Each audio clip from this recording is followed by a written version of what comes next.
Hello and welcome, ladies and gentlemen, to an all-new series hosted by NXTGEN Racing on the premier sim racing platform available only on PC, known as iRacing. And that all-new series, well, it's known as Front Wheel Drive Fridays, the series which is a celebration of machines which focus on delivering the power and the steering all through the front wheels. That's why they're known as being front-wheel drive. And well, of course, these machines being the cars where you master the art of managing understeer versus power deployment from corner to corner and straight to straight.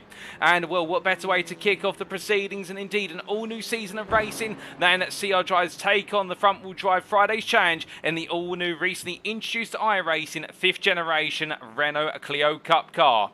5th generation, the fact that the Clio Cup machine has been a regular of Cup car racing since the 1900s, particularly in what is the 1970s, but has moved on over time, and in particular with the 5th generation being introduced over the last decade. It is powered by a 200 horsepower 4-cylinder engine which utilises a 5-speed sequential manual transmission, and weighing in at only 1,032 kilograms. What this car lacks in speed, it makes up for in agility, and that's exactly what our drivers will need to bring to their trade tonight if they want to do well here in the season opener, for we're bringing you all the racing action from the United Kingdom, and in particular from the brand hatch Indy variant circuit. This circuit, span only of a length just shy of 2 kilometres, or 1.92 kilometres to be a bit more precise, is a circuit that brings together perhaps the most memorable elements of the brand hatch circuit here in West Kingsdown in the county of Kent, whereby we have the infamous corners such as what is Paddock Hill Bend and also Druids. But the key thing for our drivers will be that they'll want to manage the understeer and make sure they carry all the speed they can from corner to corner, because with straights being so limited around here, that means it's definitely going to be a circuit where overtaking is going to be a challenge. Indeed, we'll get to see who is able to put those overtakes on from the outset. But before we get ahead of ourselves, of course, let's take you through our schedule and a little bit of housekeeping for tonight. And you can see our schedule there, times in British summertime, that's BST, or what is Universal Coordinated Time +1 at UTC +1. In just under 13 minutes time, we'll be going into our inaugural qualifying session for the series, and that'll be 15 minutes in duration, where all our drivers will be out on circuit looking to set their best possible times. And you can imagine we do have a field of what is 22 drivers taking part in this series. It is going to be a crowded circuit, there's no question about it.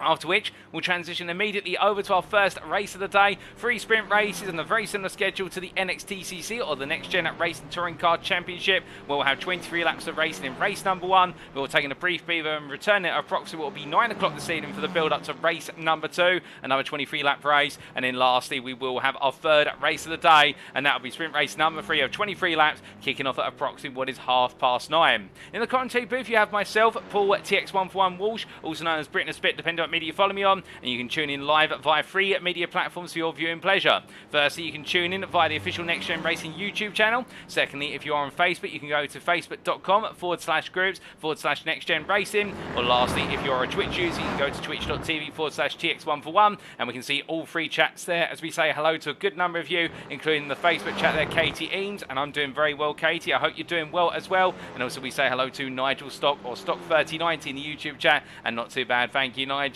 Albeit I'm a little bit sunburned at the moment because I was attending British GT over the weekend, and well, it was a bit of an odd day yesterday with regards to rain and sunshine in equal measure, so I'm a bit soggy but also a bit burned. And well, let's not talk too much about that autumn part, and let's focus here and now. And we should point out to you that this broadcast is being brought to you as a post-round broadcast for your viewing pleasure. So what does that mean in terms of the practicalities? Well, all the racing you see transpired as of last Friday, so that was back on what was Friday the 7th of April 2023, but we're bringing it to you as if it were live as of this Tuesday the 11th of April. So therefore, if you did participate in the races, or you do know the results, we do ask that you avoid giving away any spoilers in any of the chats for the guys and girls tuning in at home. And I, as your commentator, do not know what happens in any of the sessions, whether it be the first practice, alternatively the qualifying, or indeed the 3 races. So it's going to be as close as possible to the raw live experience, albeit it's just a little bit delayed compared to when the racing actually took place. And also it does mean we can't quite get mid-race replays, unfortunately. We'll do everything we can to make sure that all the racing action is captured on screen from the outset. And well, speaking of the outset, let's take a look at our schedule for this season, and well, it's one not to be missed. As we can see here, today we kick off with the Brands Hatch Indy Loop, but after today in round number 2, we make our way over to the United States of America for the first time this season. Now be on the 14th of April for the Laguna Seca circuit, and well, there in the US of A, it's definitely going to be a round to be remembered for the simple reason that circuit does generate plenty of racing action, and I do liken Laguna Seca to be the equivalent of the American Brands Hatch. Then we'll be making our way back to the United Kingdom for Alton Park in round number 3 on the 21st of April, well, they're making our way over to Lime Rock Park on the 28th of April, back to the United States of America, picking up the air miles, and that'll be the first half of the season. There will then be a mid-season break, a week's break, and then we'll be back with racing action on the 12th of May for the Motorsport Arena Oschersleben in Germany, the only time we visit continental Europe this season. Well, then our drivers make their way down under to Australia for Oran Park on the 19th of May in round number 6, and then round number 7, the penultimate round, we'll see our drivers make their way to Silverstone Circuit, and there it will be definitely very fast and flat out all the way on the 26th of May, and then we bring it all to a close on the 2nd of June at the Watkins Glen International Circuit back in the United States of America in the state of New York. So an absolutely action-packed calendar with 8 rounds of racing and indeed 3 races in each round. So you've got 24 races in total, and I'm sure there's going to be plenty of action, surprises and drama all the way from start to finish. So speaking about our circuit for today then, it is none other than the Brands Hatch Indy Circuit, located here near the village of West Kingsdown in the county of Kent in England and the United Kingdom. And as you can see from the circuit map provided to us by simracingwiki.com, thank you to them for the inclusion of the circuit maps. Indeed, a wonderful circuit to go with our drivers in the Clio Cup cars. And well, the key theme here is it is a very short lap with only 5 corners, and indeed those with memorable names as our drivers make their way across the start-finish line and into the rise. They'll break their way into Paddock Hill Bend at turn number 1, riding the car on through and down the long right-hander. They'll descend before rising up into Druids Hairpin at turn number 2, the slightest corner on the circuit arguably, and it's all about getting back on the power as soon as possible and being bold under braking to potentially make some overtakes as they make their way in. Make it out of the corner, okay. They'll come down towards turn number 3 at Graham Hill Bend, and the flying left-hander will then be followed up by the left into right sequence. Of course, on the GP loop, we see our drivers make their way into the forest, but instead they'll come charging through the left to turn at number 4 and break their way uphill into turn 5, coming on through the right-hander to complete the lap as they power their way down the start-finish straight and do it all over again, time and time again. And you can imagine with such a short lap around here, there's going to be plenty of laps, but indeed, with those plenty of laps, our drivers will want to make those overtakes as soon as humanly possible and break away. Now, speaking of breaking away, we can't have any racing go underway without the rules. Indeed, if we broke away from the rules, we wouldn't be allowed to go racing. And let's just give you some quick reminders of the rules. In terms of the setups, this is a fixed setup series, with the setup being defined by NXTGEN Racing prior to each and every round. Driver class-wise, I should say, as I almost butchered my pronunciation there, driver classes shall be finalised as of round 3. And we should point out there are 2 drivers classes in this championship. There are firstly the pros, or the creme de la creme, if you will, and then we also have the primes. So the drivers who are either getting used to front engine, front wheel drive machines, or alternatively, they're not quite on the pace of the pros, but they're looking to continue to improve and become pros in the near future. But we may shift those classes around depending on how our drivers perform in the opening 3 rounds, and that means that it gives us a little bit of leeway, because we do our best to, of course, judge every driver into their respective class, but we do sometimes need to make adjustments, particularly if a driver is perhaps overperforming in the prime class, and move them up to pro. Now, in terms of the sprint races, the race 1 grid shall be set based on the results of qualifying. The race 2 grid shall be set based on the results of race number 1. So what that means in practice is the winner of race 1 will start on pole for race number 2, and we work our way down the finishing positions from race 1 accordingly. And in the race 3 grid, this will be a little bit different compared to what is in our NXTGEN Racing Touring Car Championship, or the NXTCC, if you've been tuned into that. We'll see that the race 3 grid shall be a partial reverse grid, and that's much like the touring cars, except whilst it will be based on the results of race 2, the finishing positions of the top half of the grid shall be reversed. And that means that effectively, depending on how many drivers are in attendance in a given round, we will see the variation of how many positions will be inverted. So let's give you a practical example. If we have 20 drivers attend, it will mean that following at race number 2, the top half of the grid, so the top 10 positions will be inverted. So the first place finisher in race number 2, they'll be starting P10 on the grid for the purposes of race 3, and we work our way down to 10th place. 10th place finisher in race number 2 will start on pole for race number 3, but 11th place downwards will of course be starting where they finished in race number 2. So it does mean that with the numbers being high, there is the high potential for a highly inverted grid, and we should point out that each driver shall have 2 fast repairs available in each race, and each race shall conclude after either the allotted lap amount, so 23 laps in this case, or 30 minutes. Now, we are expecting the races to last approximately 20 minutes if they run under green flag conditions all the way through, but if we do see a safety car, and we do have our safety car drive back from the NXTGEN, and indeed we'll be looking forward to seeing whether the safety car is needed or not, because that'll definitely shake up things, but races may last a little bit longer if we do need to deploy the safety car. But of course, we will try and do everything we can to make sure we finish all the laps that are allotted. But as we now come back to our pictures then, ladies and gentlemen, all of our drivers are getting themselves set and ready to go, and as we do see a couple of drivers getting themselves out on circuit right now and getting those final practice laps in, we look to what is Shane Pickett here in the number 27 for Ace of Spades Racing as he comes on through onto the start-finish straight and charging his way up the hill towards turn number 1. In the meantime, as we see him go on to another lap, and in fact, this practice session has just been concluded a little bit early, and we will all need to be right back, ladies and gentlemen, and that is to avoid spoiling any of the qualifying results, so we'll be back in 1 minute's time.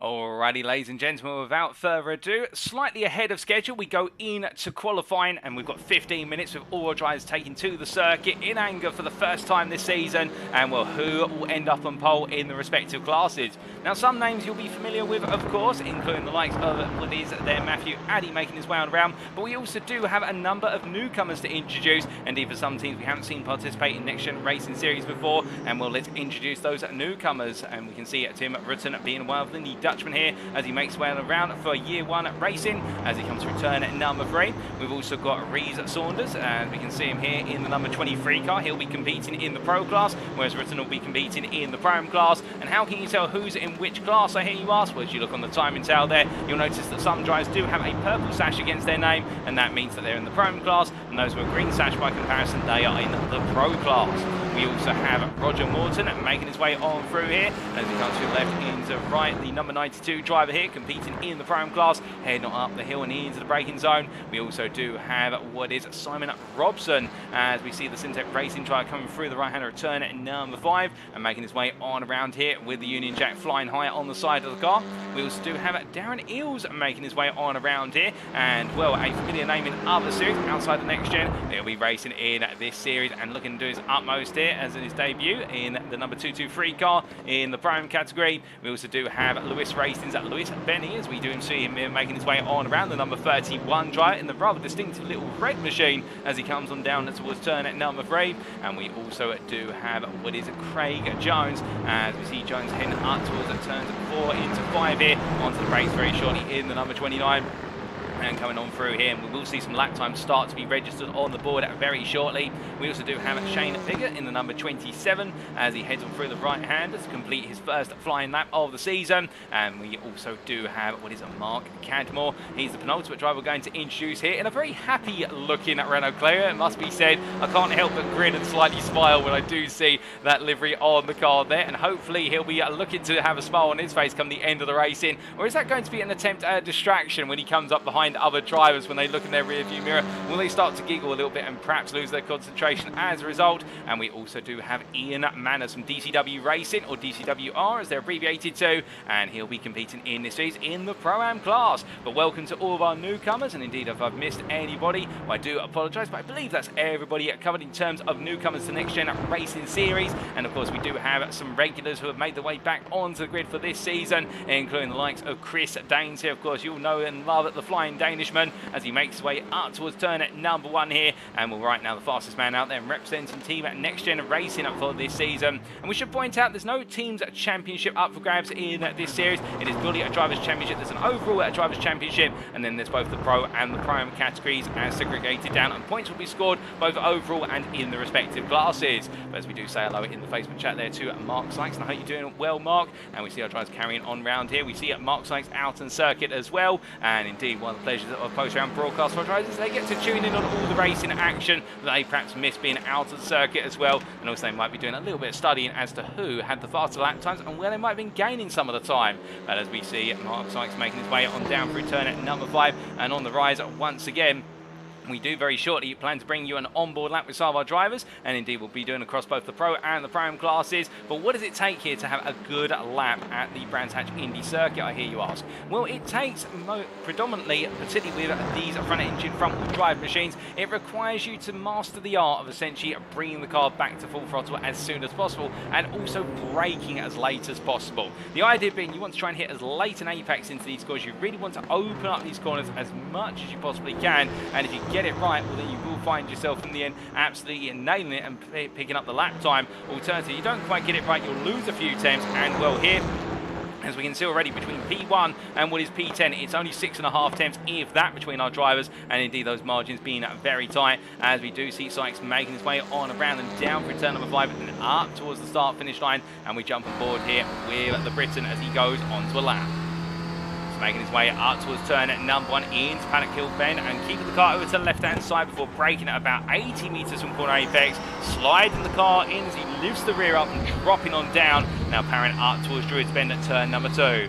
Onto the brakes here at the 50-metre board, braking as late as he dares, dropping down to first gear on apex, and then powering back out here, making sure to mitigate the understeer on the front wheels as he comes down into Graham Hill Bend at turn number 3, braking down the 50-metre board and coming through the left-hander, clutching over the apex curve, and now full throttle all the way up towards the Surtees McLaren complex at turn 4 here, as he goes into the left-hander through Surtees, which cuts into McLaren as he then sweeps his way into the right-hand here, going all the way through, and as he does now hit onto Clark Curve to complete the lap as he powers on out there, not using the full width of the road. I think feeling as though there's a little bit more time. That's a short and very quick fire lap of the Brands Hatch Indy circuit, as brought to you by Mark Sykes in the 666 machine, as he crosses the timeline and does not improve that time around. But as he heads on down towards turn 1 once again, currently in P13 overall, that's P5 in the prime class, and meanwhile in our pros we do have Chris Daines, who's currently on provisional pole, only by 300ths of a second versus Adam Delmont, as Delmont makes his way down the hill through turn 1 and into turn number 2 very shortly.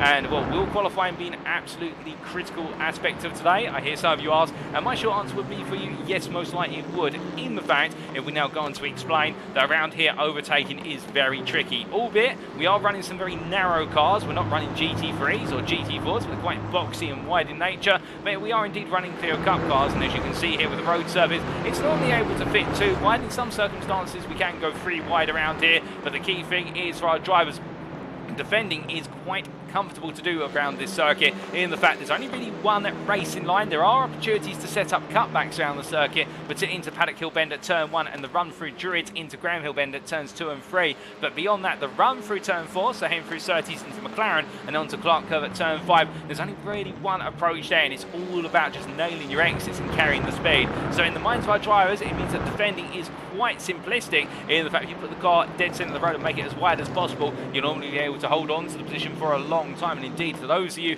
if you've ever tuned into British Touring Car around here, indeed tuned in to the NXTGEN series around here, you'll see just how strong the defending capabilities of drivers can be when they're aided also by the relatively narrow nature of the circuit. But of course that also does lead to not necessarily desperation moves, but it does require drivers to really have that knack of being able to go as late on the brakes as possible and see when the door's open and pounce on it accordingly. And as we look to Adam McNally making his way out to turn at number 5, in fact he goes into the pit lane, they're straight lining. Of course we don't have the pit lane chicane active, it's just a straight line run on in. A number of drivers are trying to make their way into the pit lane here and get themselves set up for some more fuel and also a new set of tyres potentially, because they will get through those tyres quite aggressively under qualifying conditions. And we can see one driver already up on the jacks to give you an example of that. But meanwhile we look from drivers who are out on the circuit, no, in fact in the pit lane, the 2 out on circuit, and we see Craig Jones crossing the line there, set at 52.198, moves into P12 overall, P4 in the class. And in the prime class currently it's Michael Lees who's the fastest, P7 out there.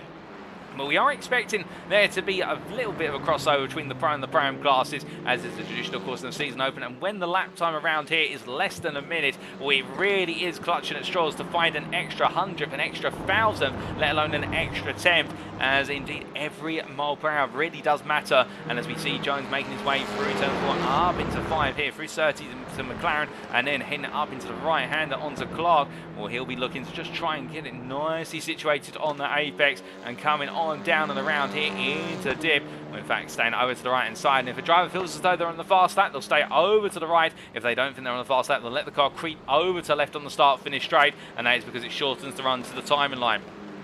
As he comes into turn number 1, once again, the driver coming out the pit lane there, and in fact that's Phil McDougall heading off. And in fact, one driver we haven't introduced is Phil McDougall, and I do apologise for that, the CXR Project Black driver. Indeed, some of you right now maybe sit there thinking, I remember that team and I remember McDougall's name. Well, indeed, you would have a very good memory if so, because you'll remember him from our original GT3 championships on iRacing. Indeed, one of the big favourites and much loved drivers, competing, if my memory serves me correctly, in the Pro-Am class, although I may be incorrect on that. But CXR Project Black having a number of drivers compete in that series, and Phil McDougall being a regular, and it's great to see him back out on the circuit in the Clio Cup machine as he makes his way on through and up into turn at number 5. And well, he's currently on an out lap, and he's currently P9 overall. That translates into P2 in the Pro-Am class.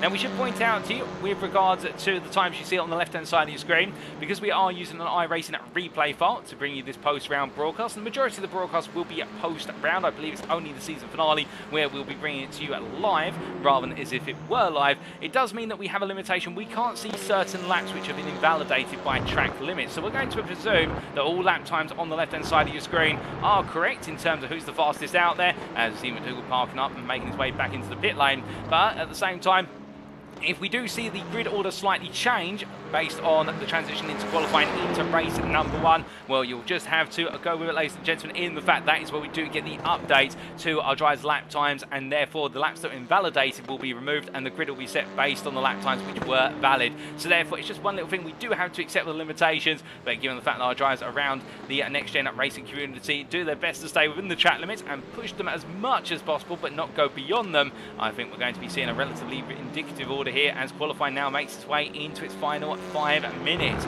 But as we look to Chris Daines making his way on around here, we jump on board with the pole sitter as it currently stands for a lap in the Pro class. Heading up towards turn at number 1 and building his way up through the gearbox in 5th gear currently as he comes into the right-hander and braking there about 70 metres from corner apex down to 4th gear, tucks the car onto the apex curve and lets it roll out as he powers his way uphill, staying in 4th. Onto the brakes here at the 50-metre point. In fact, goes up to 5th temporarily, then drops it all the way down to 2nd, but doesn't go to 1st. Gets out the corner, uses all the whips. He brings the car immediately over to the right and brakes there at the 50-metre board. Slides it in from 4th down to 3rd. Uses the exit curve there to widen the corner and carry a bit more speed. Now heading into 30s into McLaren as he just tiptoes his way into the left, into right. Balancing the throttle. He's got a driver in front. He's got to be careful from this. Maybe a compromised lap as a result as he comes on through and onto Clark curve. And indeed, I think he's had to back off a little bit, has Daines, and it's not going to be a lap he wanted. Meanwhile, Piggott moves up to P3 on a 51.752, but Daines there definitely compromised at the end of the lap, and now we'll go again and look to try and find a bit more time. But as Shane Piggott makes his way into the pit lane, we do look to Adam Manali, and Manali heading up towards turn at number 1, roaring his way on through into the right-hander here. And running in the Brazilian livery there, I think a commemoration of Brazilian football, and the Brazilian flag definitely noted on the car as he heads up the hill into the braking zone for Druids Bend. And well, with time trickling on down, the situation for our drivers will now be, if they haven't found the lap they've wanted, well, now they are definitely running out of time. And one of the questions you may be asking is, well, why are drivers perhaps not using too much slipstream off of one another? Well, given the fact this circuit is primarily made up of corners rather than straights of any length, minus the start finish straight, the only place you really want to tuck into the toe of another car is on the start finish line straight, but setting that up on a lap can be very challenging. So therefore, I think the majority of drivers wanting to keep a little bit of distance as they make their way around. As we hear that Matthew Addy's moved up towards P12 overall, P4 in the Pro-Am class, In fact, here is Matthew Addy making his way up towards turn number 2 in the Next Gen Racing Sam Case's UK machine, and he breaks his way on through the right-hander and down towards turn number 3 he goes. But as he comes on down and in towards the next braking zone, well, Addy here, of course, a favourite in the Pro-Am class for the simple reason, having taken the crown and battled on the podium in the NXTGEN Pro-Am class. Well, it's going to be a similar machine because touring cars, front engine, front wheel drive, Clio Cup cars the same, albeit these cars have a little bit less downforce on them and they are much closer to the road car, if you will. But as he comes on through turn number 5 and heads to the line, he won't be too displeased in the fact that he is currently only 300ths off of Mark Sykes' time in P3, and indeed he'll have an opportunity off the line to potentially make the jump as he heads up towards turn number 1. He's only got 2 more laps left in the tank in terms of time available, but meanwhile we look to Jamie Dory making his way on down out of the final corner, and will the Next Gen Racing driver not having the strongest qualifying session at the moment, currently P8, 3.5 attempts the difference between himself and Chris Daines' pole lap. But I think right now Dory may be trying to cash in a little bit on focusing more on what he can do in the race and using this qualifying session just to give him the last edge in terms of finding those lines and also seeing where others may be capitalising. Meanwhile, looking to newer drivers in the series, we do look to Roger Morton as Morton there locking up into turn number 2.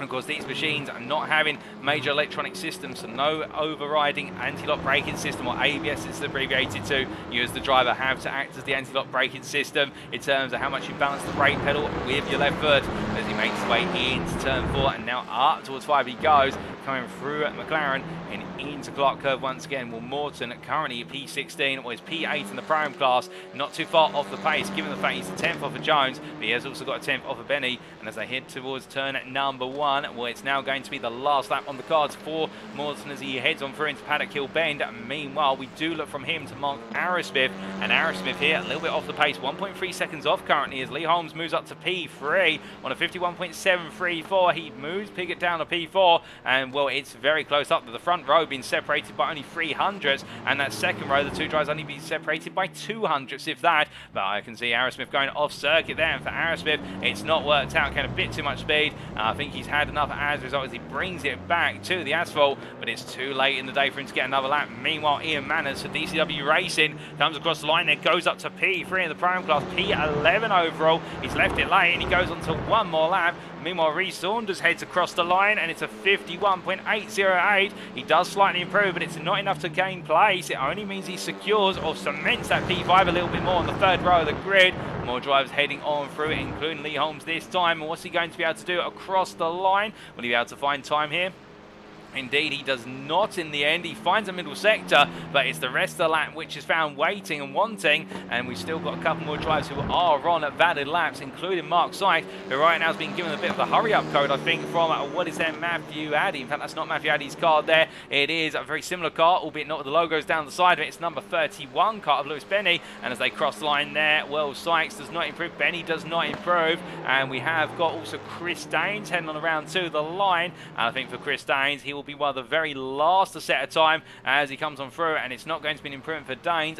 What about for Michael Lease as he comes to the line for Next Gen Racing? He does not improve, so that is qualifying complete, ladies and gentlemen. It is Chris Daines on pole overall in the Pro class, and then P7 on the overall grid, but taking Pro and pole, it's Michael Lease. So it will be an interesting race with Lease having 2 places between him and the next Pro-Am driver of what is Phil McDougall. But you can see there the split in the order in the fact that we only have one Pro-Am driver who's been able to separate himself from the rest of his peers. Otherwise, everybody else will line up together and they head to the grid.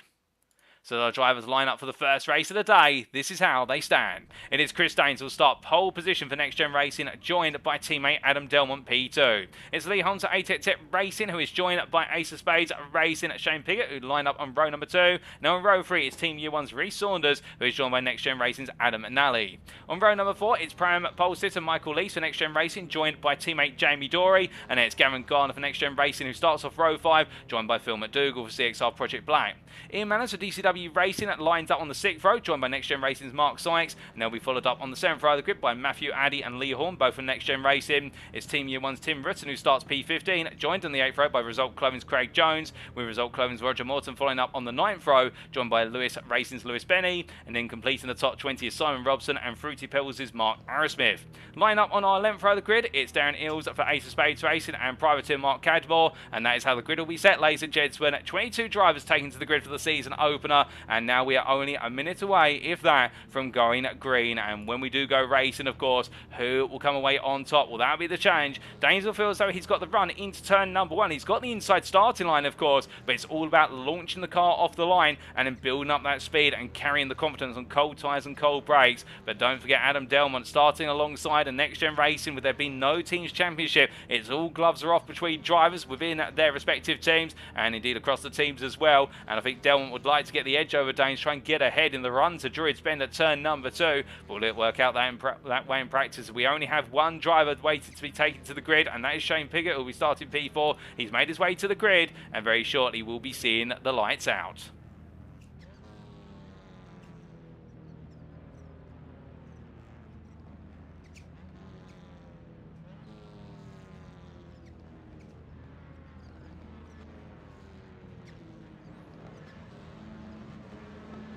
It's time for the lights. And it's lights out, and away we go for the first race of the season, the front-wheel drive Friday's Clio Cup. And as they make their way into turn number 1, Danes gets a brilliant start behind. Meanwhile, it is going to be McNally on the inside of Piggott as they charge down the hill through Paddock Bend. Meanwhile, further back, we've got a bit of a concertina in motion here, as meanwhile Lee Horn trying to go around the outside of the pair of Sykes and Lease as they head up the hill. It's going to be 3 wide under braking here in the battle for his P10. And as they come through the right-hander, Horn finds his way around Sykes, but Sykes tries to come back on the run down, and Matthew Addy as well. We've got Aerosmith running slightly wide, and we've also got Lewis Benny going a little bit deep out of turn number 2. But as they come through the left-hander of Damon Hill Ben, well, we've had Graham Hill Ben, I should say, not the son, more the father, and then up towards turn number 4. You can see here the charge from Tim Rutten up the inside for year 1, makes the move to turn 4. It's a very bold move, but the Dutchman gets it done. He moves up to P13, P6 in the Pro-Am class, and as he comes through the long right-hander at turn number 5, that's 1 lap complete as they head on to lap number 2.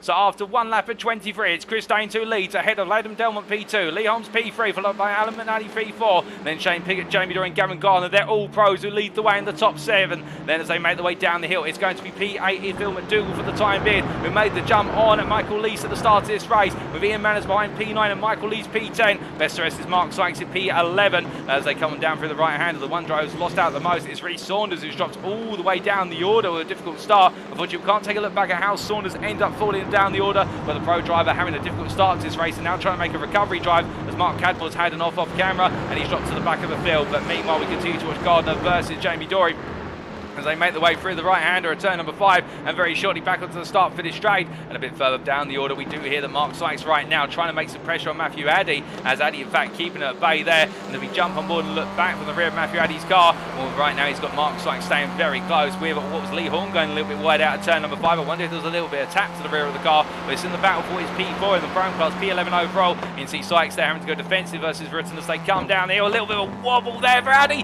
trying to catch the car, takes to the gravel, and it all goes wrong for Addy as he makes his way up the hill to Druids Bend. But already he lets 1, he lets 2, he lets 3 potential through here as Craig Jones looks to move up the inside. He can't quite find it, and meanwhile behind, Lee Horn tucking in. They're going to be 3 wide coming down the hill. This is going to be sensational battling. Jones round the outside, and the result, Cloven driver makes it count. A brilliant manoeuvre in there from Craig Jones in the 29. He gets the 2 places at the price of 1, and as they head into turn number 4, things will settle down once again. They head through the left into right, and meanwhile Lee Horn behind also capitalises. Matthew Addy really out of position and unsettled by that moment coming through Paddock Hill Bend, and as he makes his way back onto the start finish straight, well, this is not the Matthew Addy that everyone would have been expecting to make one move, and right now really loses a lot of pace. I think he's just trying to find his feet a little bit here as they make their way up towards turn number 1. Chris Danes having some slight connectivity issues. Hopefully that's not a sign of an early retirement. In fact, no, he stays at the top of the timing tower, albeit our times are a little bit squiffy at the moment, not to use the technical term. But meanwhile, we see Tim Rutten here battling side by side with Addy and also with Lee Horn as they come through the right-hander of Druids Bend. Addy immediately up the inside and trying to make the return move. And the Team Year 1 driver on the inside into Graham Hill Bend. Through the left he goes, holds the position for now, but for how long?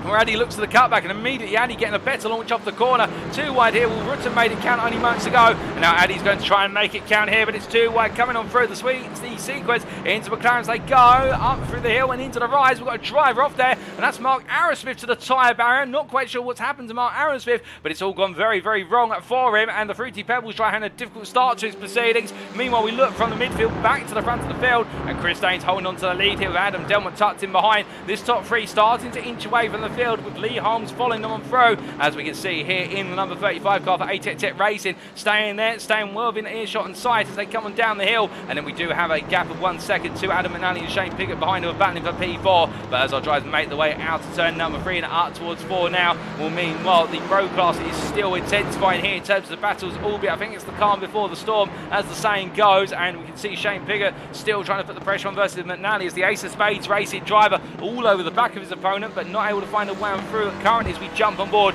in the number 27.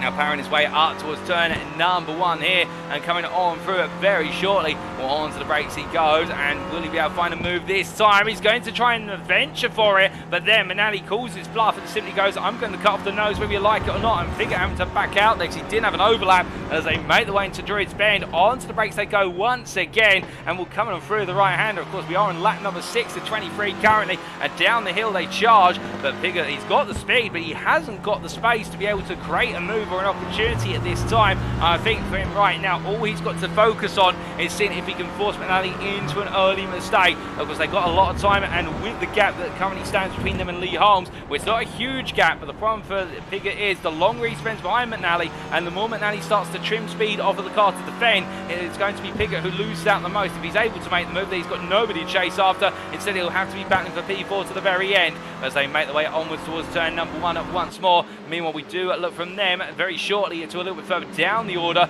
albeit McNally staying safe into turn 1, but it's Phil McDougall who's now our interest in the fact he's leading the Prime class as the CXR Project Black driver makes his way up towards Druids Bend. He's got Ian Manners behind him, both what is McDougall I should say, and Manners gaining 2 places at the start of this race and now settling in for the long haul, but they're battling for the most important position of all, and that is the lead of the Prime class as they come down into turn number 3. You can also see Michael Leash is a little bit further behind, and he's closing up gradually, but Gavin Garner and Jamie Joy, the 2 pros in front of the trio of Primes, really right now acts as a bit of a cork in the bottle. I think McDougall's got about another 2-3 temps in the car, if only he could deploy them as they make the way through 5 and almost towards the start finish straight. We're coming on down and around, and Lee's here in particular is now starting to get closer and closer. He's been a little bit off, but the gap has really come on down over the last couple of laps, and I wonder if Dory's really struggling here for a little bit of pace in this opening race because he's just not got that edge to try and break away. Garner's right there with him. I think Gavin Garner at this point is trying to find a move, but meanwhile, speaking of trying to find moves, McNally versus Piggott into Druids Bend, and it's going to be Piggott up the inside of McNally for P4 as they come on down, and McNally went a little bit wide. We slightly saw it off camera as they made their way out of Paddock Hill Bend, and in the end Piggott simply made it count. He managed to get McNally to go into a mistake, and now look at Shane Piggott run with it as he heads into turn number 4. The gap may have opened by only a tenth or 2, but already gained a tenth in such quick succession through Graham Hill Bend. That shows you that Piggott has been unleashed onto the rest of the field, and his next target will be Lee Holmes, who's 2 seconds up the road. But as they make their way out of turn 5 and onto the start finish straight this time around, meanwhile we look a little bit further back to Mark Cadmore, running P21 at the moment, running a little bit wide there, and well, he'll be trying to figure out where he can bring the car to bear, and there he does, as of course very slippery, bringing it back onto the asphalt, coming off of the grass in these front engine front wheel drive machines. But as the number 40 drive presses on, it's been a difficult start to his day, and Mark Arrowsmith the same. As in fact I'm hearing that Mark Arrowsmith may be having some slight issues with the car, although I think they're more connected to the issues at the moment. But we do look from Cadmore running P21 up to Lee Horn here in P13, and right now whilst Cadmore may be out of the action for the time being, Horn is definitely not, as he has Matthew Addy right behind him, and these two have been fighting one another hard since the start of this race, albeit now it's Horn ahead of Addy, but of course Addy qualified ahead of him as they make the way up towards turn at number 4. I think Addy's going to be trying to threaten with a move here as they come into left into right. Will he be able to find it or not? Well, I think Leon will have him covered off for now, but of course Addy there looking ever threatening as they head through turn number 5 and down towards the start finish straight they go. Meanwhile behind we've got Reece Saunders who's continued to pick his way on through for Team Year 1 in the 23 car. It all started off in a bit of a disastrous way, having started on the 3rd row of the grid, but now trying to pick his way on through past the Primes, and well, he wants to pick up every place he can, because of course where he finishes in this race is where he starts in race number 2, and he'll want to make that ground to get as close as possible to the top 10, so then he can go hunting after the pros in race 2 if he can't do it here in race number 1, as he comes on through the right hand and down the hill and towards turn at number 3. Meanwhile we look for Reece Saunders back up to Lee Horn, and in fact we jump on board the rear of Lee Horn's car as we do get a face for the engine there. Oh, but always Matthew Addy's clear as they make the way out of turn 3 and up towards the left into right of turn 4.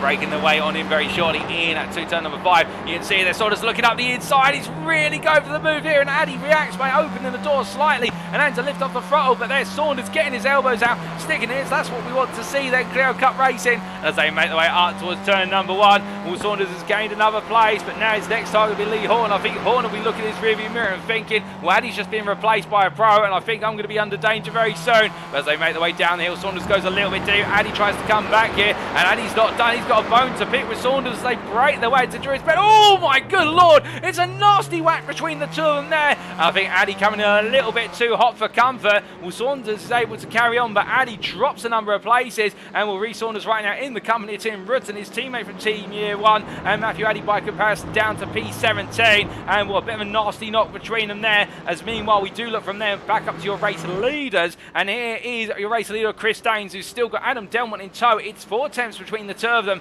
as they make their way into the second half of this race, now to lap number 12, and coming on down, they've broken away from Lee Holmes. Holmes not quite on the pace at this point in the race, and will the gap open up little by little, albeit it's the smallest of margins that are being gained lap in, lap out.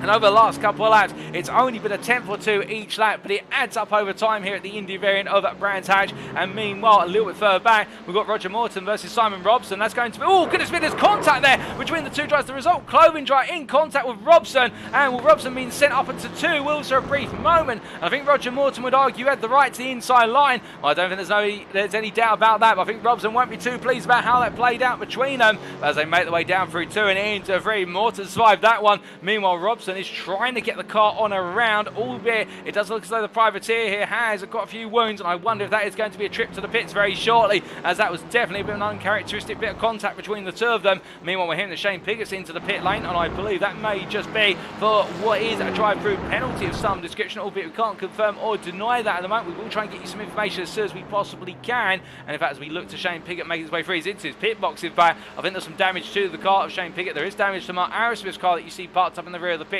but meanwhile, we look back up to Chris Daines, the race leader at the moment, and Katie Eames in the Facebook chat says, is there any car Chris Daines can't drive well? Well, I think that is a very, very good question there, Katie, in the fact whichever car he seems to take himself to, Daines finds himself right up there with the very best. But of course, that's the thing with the 111 driver, multi-discipline driver. He spreads himself across multiple disciplines, albeit he used to be a prototype driver in particular, albeit when I had the opportunity to catch up with him the other day, he did say to me that he still does enjoy the prototypes most, but he's also really taken his trade to every single car he drives, and with that, the Danishman definitely opened up his skill set. But as he makes his way up towards Druids Bend, Adam Delmont keeping him honest, and Adam Delmont, conversely, a bit of a GT3 driver, but also a very heavily focused front-wheel drive driver. You will see Adam Delmont in most series involving a front-engine front-wheel drive, where it's a touring car or a Clio Cup car. He'll be there, salivating the prospect of taking on the very best. And as he makes his way out to turn number 3, with Delmont right now doing everything he can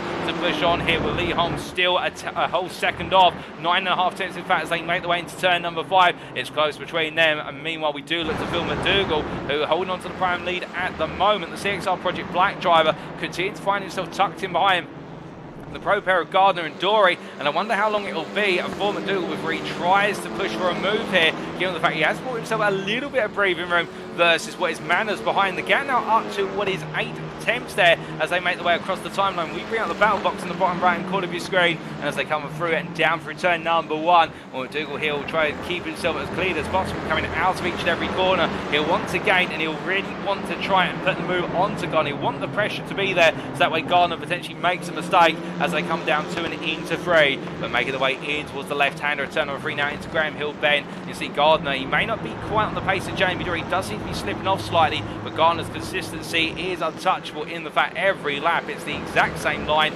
and well, right now nothing seems to phase him. Well, as he comes through turn 4 up into 5, coming on through where Surtees, McLaren and into Clark Curve, they stay as they were for the time being, as meanwhile we look back to your race leaders here as they head on to lap number 16, and will Dane still in front of Delmont, albeit that gap is starting to creep down a little bit here, albeit I think that Delmont right now, I think he knows when the move might be coming in terms of he studied the rear of Chris Daines' car long enough, but he just wants a bit more time before Lee Holmes potentially gets into this battle. And what we mean by that is that if Delmont goes to the move move right now. Yes, he does have effectively 7 laps to go in this race, but if he tries to put the move on too early, they'll bring the Holmes into contention right at the end of this race. Because of course, remember, these two right now, they have a whole second gap between them and Holmes behind. And what Delmont wants to do, he'll want to make the move, but in a manner whereby if it's going to cost them both time, then Holmes will now have an opportunity to make it a freeway battle for the win come the very end. It's a bit greedy, but that's exactly what you want as a driver, and you have to pick your fights at the right time, particularly when the fact that your rival behind is just off of the back of your threshold.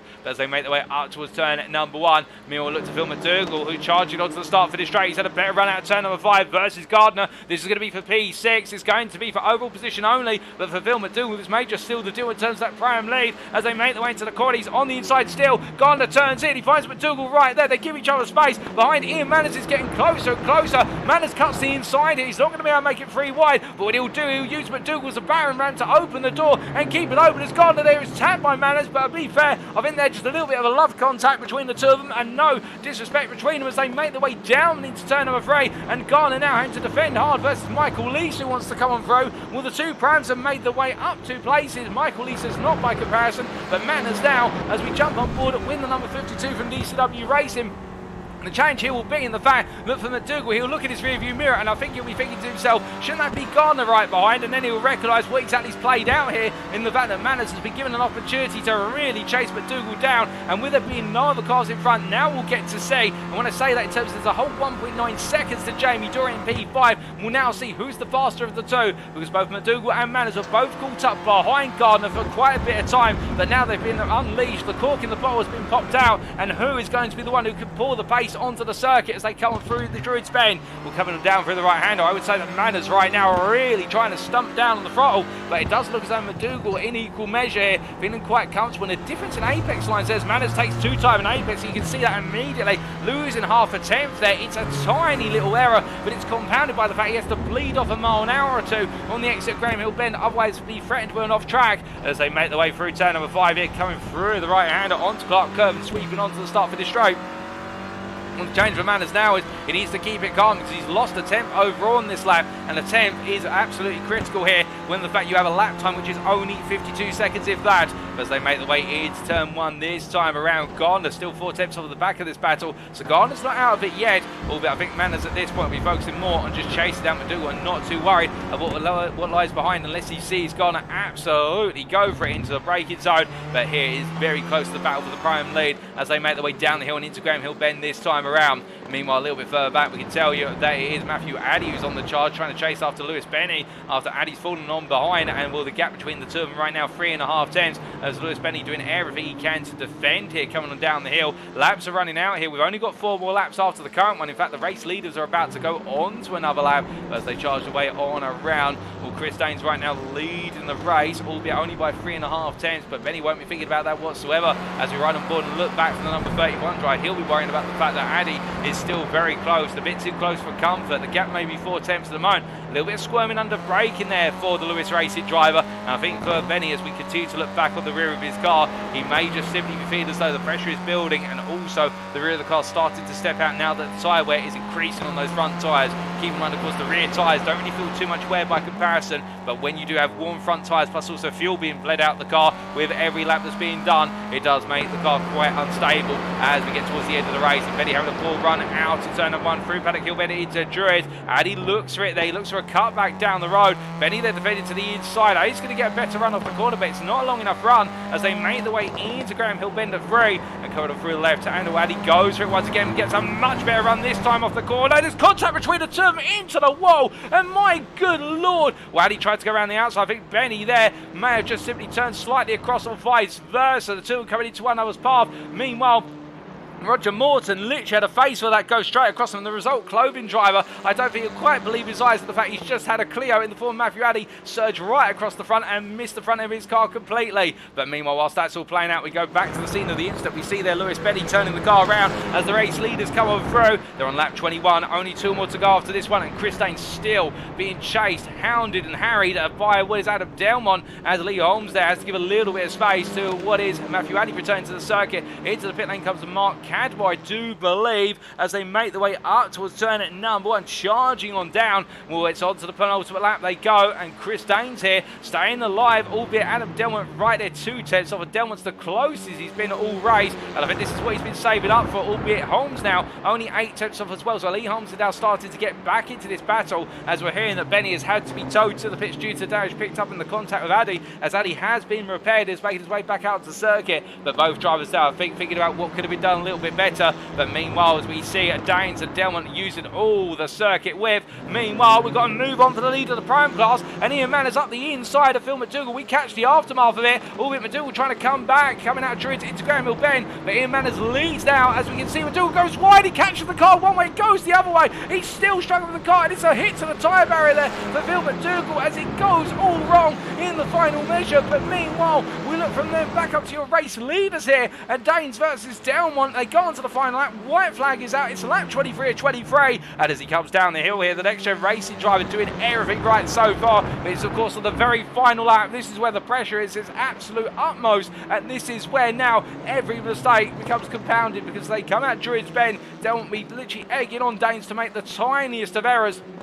And we can see Lee Holmes there now only 6 tenths off. Holmes is getting closer and closer to every corner turn. It may only be fractional, but he's there and ready to pounce into 2 leaders and potentially knock one another off. Alternatively, just have a very slow run out of a corner. But Delmont all over the back of Danes, but Danes showing no signs of giving it. He goes slow into turn 5 there, comes off the inside line, makes Delmont have to back it off all the way. And as they head towards the timeline here, the checkered flag awaits them. Danes brings it on down towards the pit wall. He's going to take the tightest possible run. The checkered flag waves, and it will be Chris Danes who takes the win here in race 1 of the day, ahead of Adam Delmont P2, Lee Holmes P3, and that'll be both the pro and the overall podium, and it'll be Adam McNally who finishes P4 in a great drive for Next Gen Racing ahead of Jamie Dory at P5. Ian Manners comes on through to take the prime win in P6 for DCW Racing ahead of Gavin Gardner, with Michael Lees at P8 there, runner up in the prime class, and then Mark Sykes creeps onto the podium for the prime class, P9 overall for Next Gen Racing ahead of Phil McDougall. In the end, rounds off the top 10 for CXR Project Black with Craig Jones P11,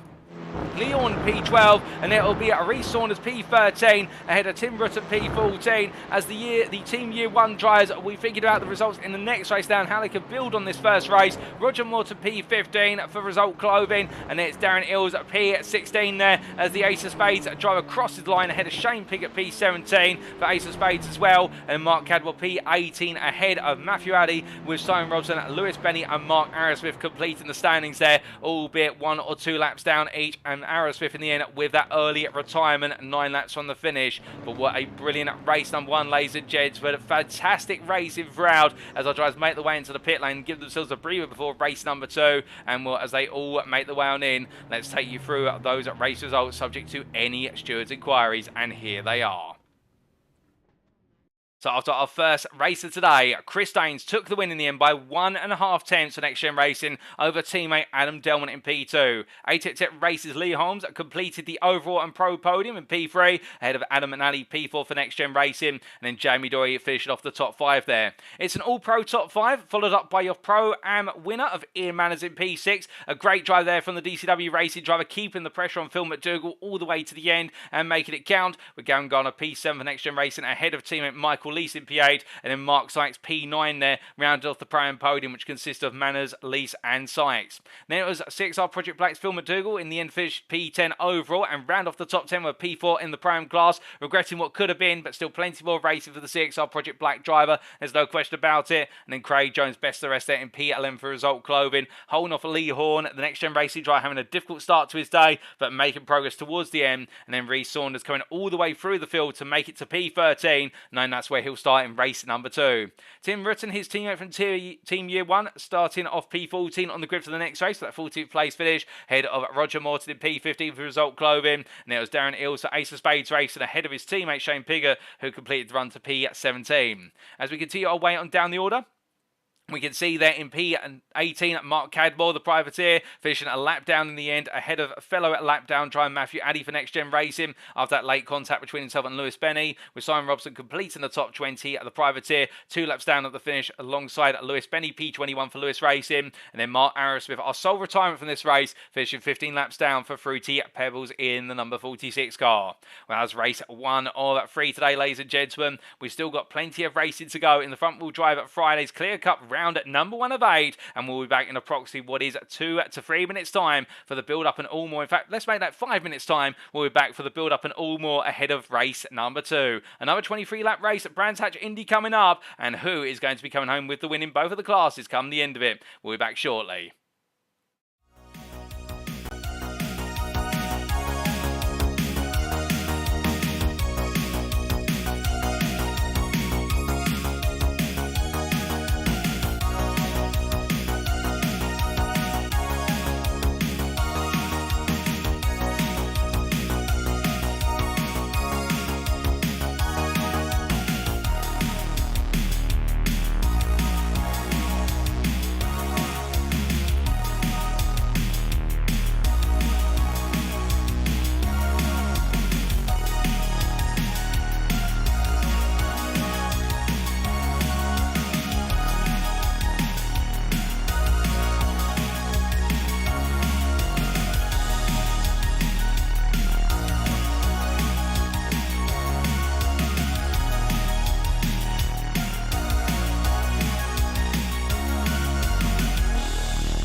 Alrighty, ladies and gentlemen, we are back then for the build-up to race 2 of 3 here today in round 1 of the Next Gen of Racing at front-wheel drive at Friday's Clio Cup for 2023. And, well, as our drivers get themselves set for another 23 laps of racing action, we've got plenty to dissect from race number 1 and plenty to look forward to in race number 2. And, well, in particular, we see Adam Delman making his way on around right now in the warm-up session here, and they haven't got long to go. We suspect somewhere in the region of about 5 minutes before we transition over. We can't read too much into that timer at the top of your screen. It is slightly erroneous in the fact that actually we think there's only about 3 or 4 minutes left in this practice session before we start to make our way to the grid.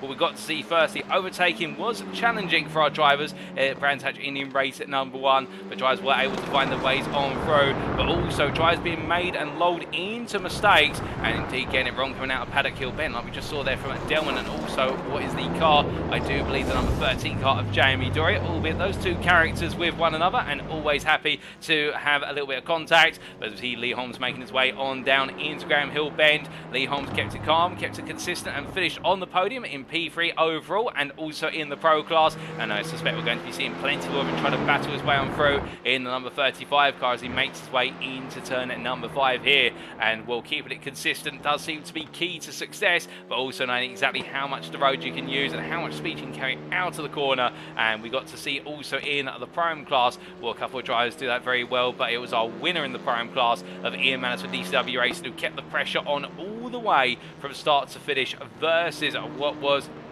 Phil McDougall. He made it count at the most critical juncture, and from that point onwards, where we did see McDougall make a slight mistake, it was Matters who seized up the inside into what was Druids Bend, and after that it was all the story from there, with McDougall having a bit of a difficult moment coming out of Graham Hill Bend and it going the wrong way for the CXR Project Black driver. But still, we've got plenty more racing and plenty more opportunities, and drivers like Shane Piggott will know that it's not just about one race of the day, it's about how you do it across all 3 races that makes the difference, as we see him making his way down towards turn number 3.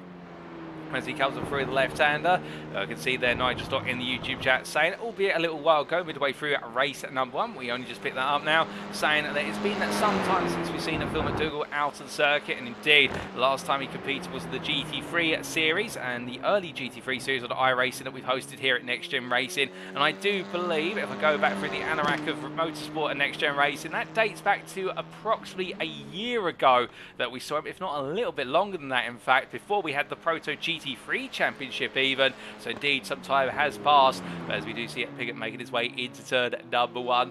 Of course, this Brands Hatch circuit being a local circuit to myself, while the circuits out there that very infamous in the past for hosting Formula 1, indeed many major international series, and it even does so today. Of course, it will be playing host in May of this year to the Fanatec GT World Challenge Sprint Series, where it will be one of the early rounds on the calendar. And of course, it also does play to the host the European Whelan NASCAR series when they do visit the United Kingdom. And of course, back more in the domestic scene, it is the host of both the season opener and season concluding pair of rounds at the British Touring Car Championship. The Indy circuit playing host to the season opener, and the GP loop, the longer GP loop, playing host to the season finale. But speaking of finales, it's the finale of this practice warm-up session. It's time for our drivers to head to the grid for race number 2.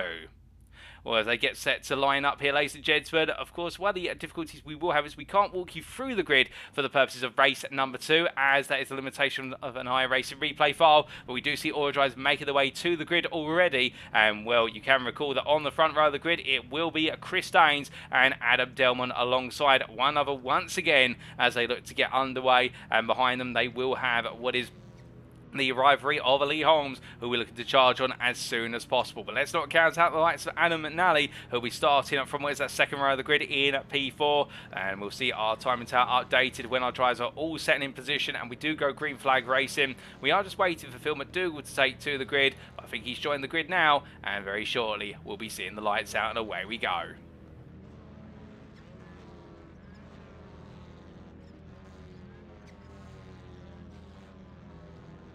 As we do just wait for our safety car driver to get into position. I also do believe we're missing Lewis Benny at the moment, but it's time for the lights.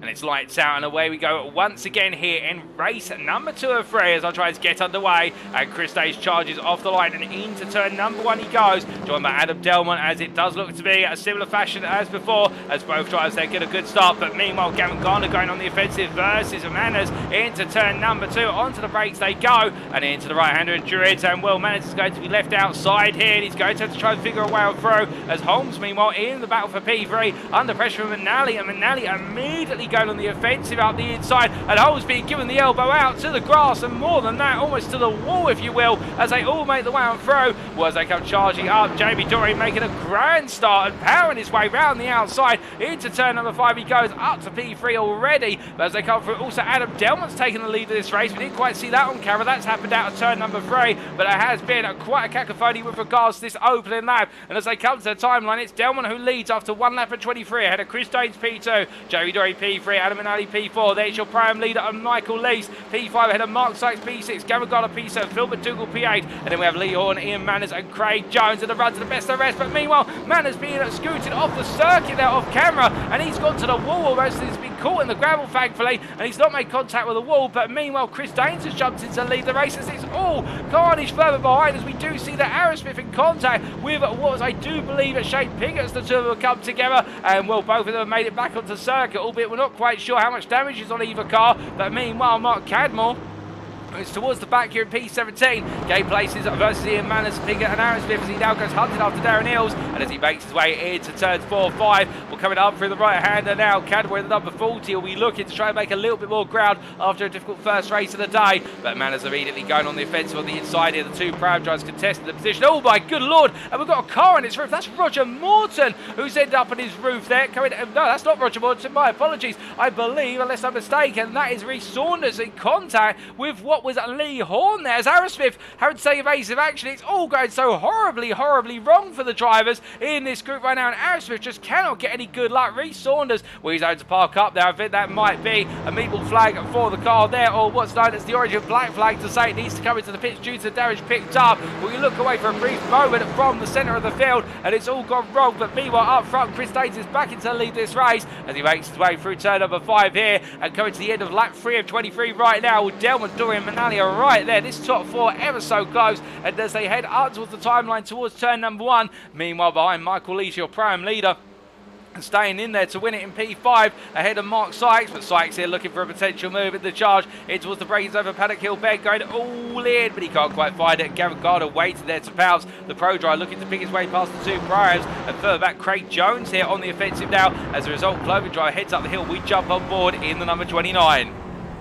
So breaking his way, and we've got a lock up there. In fact, we've got a driver off, and that, unless I'm very much mistaken, that is Michael Lees who's ventured his way on through, as Jones chasing after Tim Rutten as they head on down towards turn number 3. Now the result, Cloven driver here riding over the curve, taking plenty of apex curve. Rutten by comparison not comfortable and going a little bit deep. In fact, Jones is going to switch the inside here into Surtees, going on through, has to back off. That's going to cost him the speed into McLaren up into Clark Curve, but he'll stay close on the brake. Gets a little drift on the brake, and there's the rear, just catches out, and as he makes his way on through, braking oversteer, gives way to power understeer, looks to the inside here, but Rutten's closing the door. Jones looks to do a little bit of rallycross. He puts 2 wheels on the grass, albeit the door's now open, but he's lost speed by touching the grass as they make the way to turn number 1. Well, Jones here staying close, staying strong, but he can't find it at the moment. Rutten slides a little bit deep there. Jones comes up the inside, he gets the move done, or does he, as they make the way out the hill? It's up into P3 in the prime class, but can he get the deal sealed here as they come into the breaking zone for Druids? Yes, he does. He gets it hooked up on Apex, and that is P3 in the prime class for Craig Jones. But as he comes on down the hill, Rutten will be looking to come back as soon as he possibly can. But as they head into turn number 3 through Graham Hill Bend,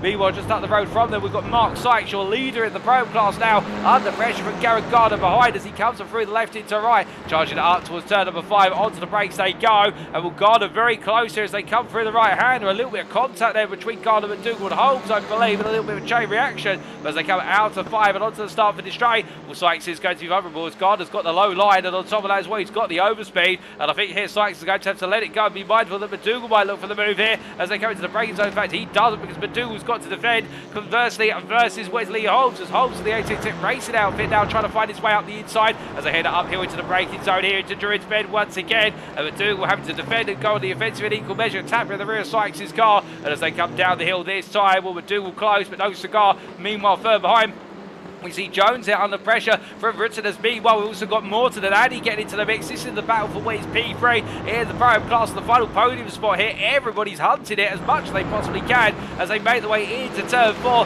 Coming on through 30s up towards McLaren and coming through the right hand of McLaren now. You see Matthew Addy tucked in behind this group of cars, and as he looks to try and pounce, he's also got to worry about Lisa Manners, who are also looking to get moves on him. As they come up the hill here, it's going to be a 6-way battle for P3 in the Pro class of the time being. Albeit I think Jones here, if he can make a break, he'll feel very comfortable, but until then he's going to feel utmost pressure as meanwhile we've got side by side here into Paddock Hill Bend. McDougall around the outside of what is there, I do believe, Lee Holmes, and he's trying to gain overall position to go hunting after Mark Sykes, and Sykes right now being given all the breathing room in the world to just keep it calm and carry on in the battle for the lead of the Pro class, as McDougall's got to pick his way past one of the pros, and well, Lee Holmes right now digging in, and you can understand why. Meanwhile, further behind we've got Tim Rutten still defending versus Morton as they come out of turn 3, goes a bit wide as he powers his way on through. Well, Morton's there is going to be on the inside coming into turn number 4, and as we look to the exterior cameras, he backs out slightly. Rutten gives him the space, but the two drivers here definitely giving it everything. They got contact there between Morton. We've got two drivers off, and that is Manners going sliding across our screen, and Michael Lease as well. Well, they've got it wrong, but meanwhile getting it right in terms of battling. Matthew Addy versus Rutten. In fact, Morton has had to, I think Morton's fallen off the circuit, in fact, so we can't quite see him, and he did go wide coming out of turn number 5. Addy's gained as well, as I think there was a bit of contact between Rutten and Morton, but Addy comes on through, and as they make their way down through 1 and into 2, well, Matthew Addy for NXTGEN Racing here moves up into P3, in fact P4 I should say, the Pro class. His next target is Craig Jones in P3, and Jones by comparison has been given a 2-second gap to play with as they make their way down the hill and into turn number 3 at Graham Hill Bend, but it's not done yet between Morton and what is Lease and Cadmore, as now we've got Lease trying to make his way around the outside here to get the door shut. He does indeed versus Roger Morton, the result clothing driver losing another place, but to be fair, I think Lease at this point capitalising on the losses of other drivers, and he's got Mark Cadmore behind him. Mark Cadmore, well, he's not been on the pace compared to his peers early on in this race, but right now I don't think he's complaining in the fact he finds himself in P8 in the Pro class, P13 overall, sorry, P14 overall we should say, and the thing he's been doing very well is just simply keeping it calm, keeping it clean and keeping it consistent, and most importantly keeping it on track. But as they make the way up towards turn number 1 right now, Cadmore staying close in the smiley machine as they make their way into turn number 1 and charging their way on down here. Well, Cadmore right now, the privateer in the 40 goes a little bit deep, and there the pace starts to fall away, albeit I think he'll be just happy to be hold on to places right now and looking to go defensive shortly versus Darren Hills and also Shane Pigott, albeit it's Pigott up the inside of Hills as they make their way through turn 2 of the Ace of Spades racing drives exchanging places. They're racing in the Pro and Pro class respectively, Hills being the Prime here as they make their way into turn number 3, and right now neither one wanted to impede the other. But meanwhile, before we can catch our breath, we look back to the battle for the overall lead of the Pro lead here between Danes and Delmont, and what it seems to be they carried it on from race number 1 as they make their way down through Paddock Hill Bend, charging their way down. We can also confirm that we do have 2 drivers in the pit lane, the former Mark Arrowsmith and Lewis Penny, as the 2 drivers that involved in early instance in this race, particularly Arrowsmith ended up going the wrong way round on the start-finish straight, having to take evasive action from drivers rejoining, but Danes right now under a lot of pressure. We come to the here and now, and as they make their way out of Graham Hill Bend, well, Delmont thinks about it. You can see how close he is. We ride on board here, looking from the rear of Danes' car, and well, if that's not close enough for Delmont's car to be, then I don't know what is. They make their way onto Clark Curve, and you can see here Delmont looking for the cutback. Danes goes a little bit deep, but he scoops up the speed as they make their way back up through the gearbox, but every shift has to be perfectly timed as they make their way up towards turn number 1, with the camera was being taken off the rear of Danes' car, and as they come into the braking zone here, Delmont's going to look around the outside. He goes all in. Danes comes off centre of the road. He can use the elbows there as they make their way up towards turn 2. Well, Delmont tries to cut back to the inside. Danes gives it the space. In the end, Delmont claims his stake, and as they come into the braking zone for Druids, Delmont goes all in. Danes on the outside here. Now Danes will try and carry the speed all the way round and down to the inside of Graham Hill Bend, but now this is where they'll really start to strip time out of one another, and Danes successfully defends. Delmont's aware of the fact that he's given the opportunity for Dory to close up, albeit Dory bringing McNally with him in the battle for P3. You see at the rear of the picture, and as they come charging on through, we look back to Jamie Dory versus McNally. As you can see, the 2 drivers are literally nose to tail, much like Danes and Delmont only moments ago, albeit through 4 into 5.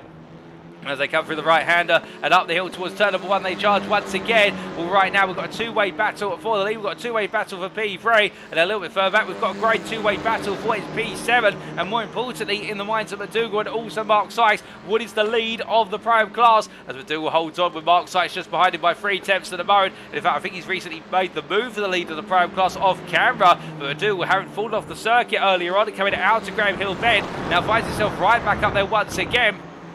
And gain places aplenty as he breaks his way into Druids Bend here. He'll be looking to try and stay close to Lee Holmes to give himself every opportunity to gain a bit of time, but goes a bit deep. They're coming out of Druids, and as they make their way down to Graham Hill this time, Sykes on the outside. Looks for the cutback here, does Mark Sykes. I don't think he'll find it initially. In fact, he does. Really gets close there, and has to lift off the front and snatch the car away from going into the path of what was McDougall's rear end. And as they make their way through McLaren, well, Sykes right now really coming alive as they make their way through turn number 5.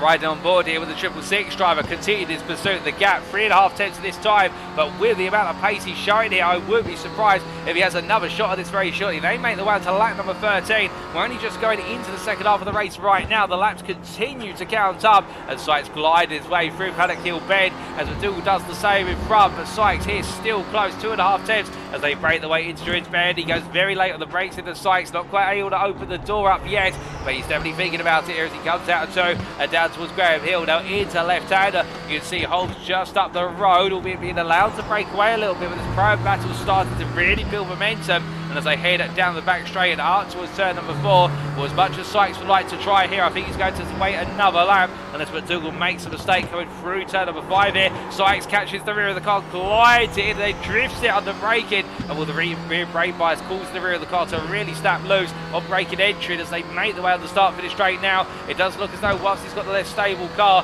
meanwhile McDougall is feeling a bit more comfortable in front as they make the way to turn number 1. As they come through, and we look to Jamie Dory in this continued battle for P3 overall and in the pro class, the battle for the last spot on the pro podium. You can see Manali just behind, so close right now as he looks to the move into Graham Hill. Can't quite find it, has to back off there, and well, Graham Hill Bend's not normally a place you go for overtakes given the fact it's a very short run and it's actually a much tighter apex than it looks in terms of that late apex approach that you want to get in the car. But as they make their way through 4 into 5 here, coming on up the hill into the braking zone through clock curve, they'll go very shortly. Meanwhile, we do look to McDougall versus Sykes, and we're in the battle for the lead in the Prime class again. It's stabilising at the moment, albeit I say that we do cut here to Manali versus Dory in the battle for P3, and it's Manali who's found his way alongside here as he's on the left of your pitch, headed to Paddock Hill Bend. Dory on the outside, and the 2 NXTGEN Racing drivers exchange places, and well, Dory looks at the cutback run out of Paddock Hill Bend. He's going to have it here as Manali goes a little bit deep, and well, Dory carried all the speed up on the inside into Druids Bend, and well, I think things are going to switch back to how they originally were as Dory's still there, side by side all the way through. Down towards turn 3 they go. Manali still on the inside there. Dory gives it the space. 2 wide and corner exit. But I think now Manali will have enough of a run as meanwhile Mark Sykes has taken the lead of the Prime class off camera. But Manali here still holding on. It's 2 wide into turn 4 through 30s. Into McLaren they go. But Dory on the inside there onto the curb. And as they make their way into Clark, it's going to be Dory who does finally find a way to settle into that P3 again and regains the position. Meanwhile, Sykes here. Mark Sykes now leading the Prime class and made the move as I hear in my ear coming out of turn 1 into turn 2 up to Druids Bend, and as they made their way onto that lap where it was, but McDougall was under pressure. Now will Sykes feel the same pressure as he makes his way onwards towards turn number 1? That'll be the big change for him here. We're running out of laps. We have not got too many to go. We're into the final third of race there, race number 2 of 3 today in round 1, and as they make their way up towards Druids Bend, well, Sykes I think will feel as though he's got the confidence, but McDougall I think enjoys being the hunter rather than the hunted, because right now he's all over the back of Sykes, and Sykes I don't think will be feeling as comfortable as he once was. But as they make the way into turn number 3, look at Craig Jones behind, and also Matthew Addy closed up. They are only respectively 1.2 and 1 is 2 seconds off of the drivers who are battling for the lead in the Prime class here. And if there's further battling between Sykes and McDougall, well, you can see the result Cloven and the NXTGEN Racing, in some cases UK drivers, both creeping in and going hunting as soon as possible. But as they make the way onto the next lap, they'll charge the way onto lap number 17, and well, things will stay calm for a brief moment as meanwhile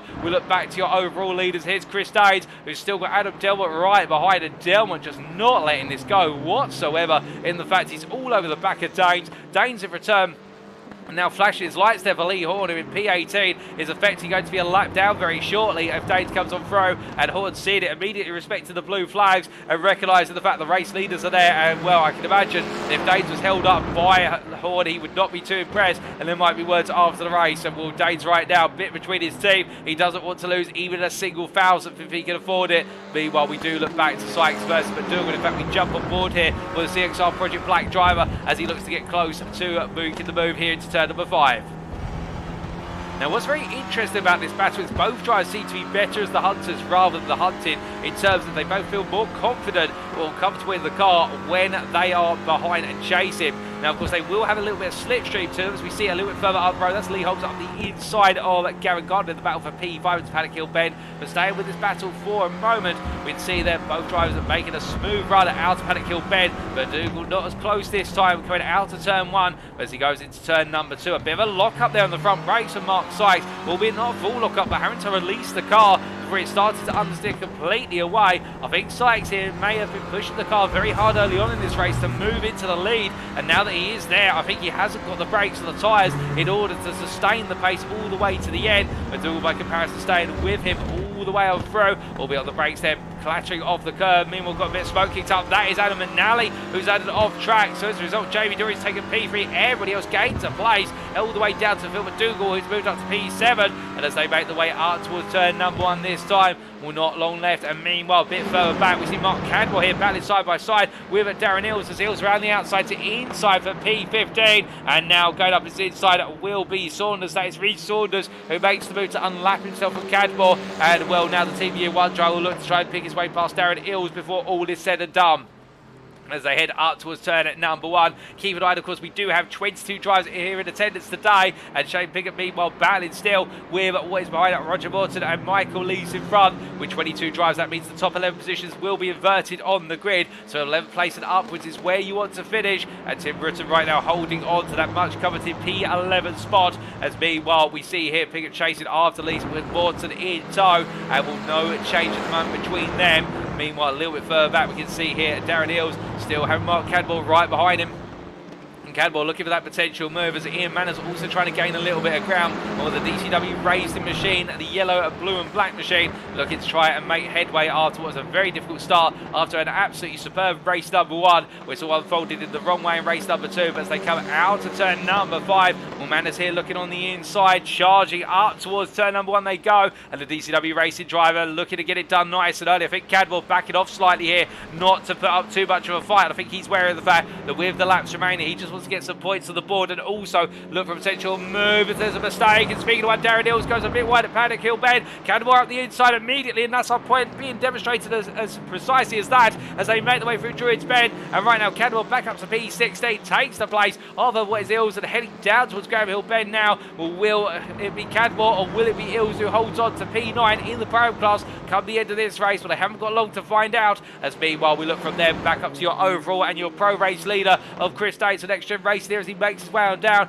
Teammate behind, but they're not teammates in terms of the battle that's all going right now. 2 attempts between the two of them. They've only got 2 more laps to go after this one, and will carry all the momentum through, with Jamie Dory being released, albeit Dory is 9 seconds down by comparison. These two are in a world of their own, it must be said, absolutely flying as they make the way on through, and with the pace they're demonstrating right now, it's understandable. I think we could say they're the favourites for this series after what is round at number 1 at least. But meanwhile, looking back to Morton versus Lees, it's 3-1 under braking here into turn number 3, and that's Morton who goes through the middle with what is there, Shane Pickett and Michael Lees still battling. Now Pickett, the pro driver, is going to be on the inside here versus Morton, with Lees trying to go round the outside of him, and he'll get the inside run into turn number 5. He can't quite find it, and Lees has to back up with Roger Morton, making it count in critical fashion as they come through turn number 5 onto Clark Curve and onto the start finish straight. They pull their way out, but Roger Morton right now, and there's one more place he needs to gain in order to be on that reverse grid pole, and you can see that place going past the pitch. That's Tim Rutter there in P11, but meanwhile Pickett looking for another move here, looking around the outside, getting Morton to go defensive. Morton goes deep, but Pickett also goes a little bit deep.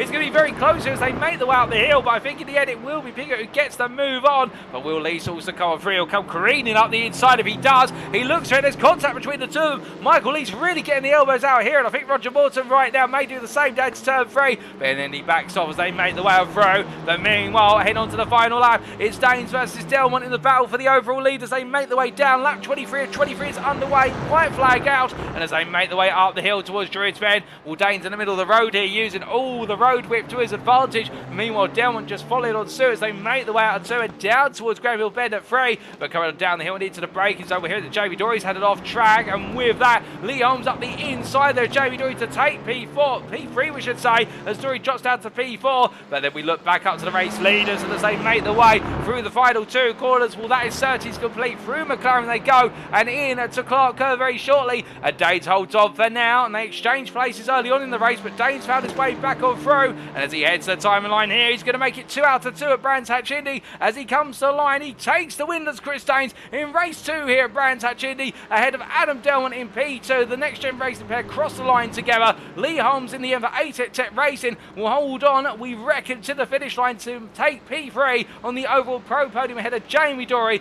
Gavin Gunner P5, and then Mark Sykes crosses the line. He fends off Phil McDougall to take the prime win in P6.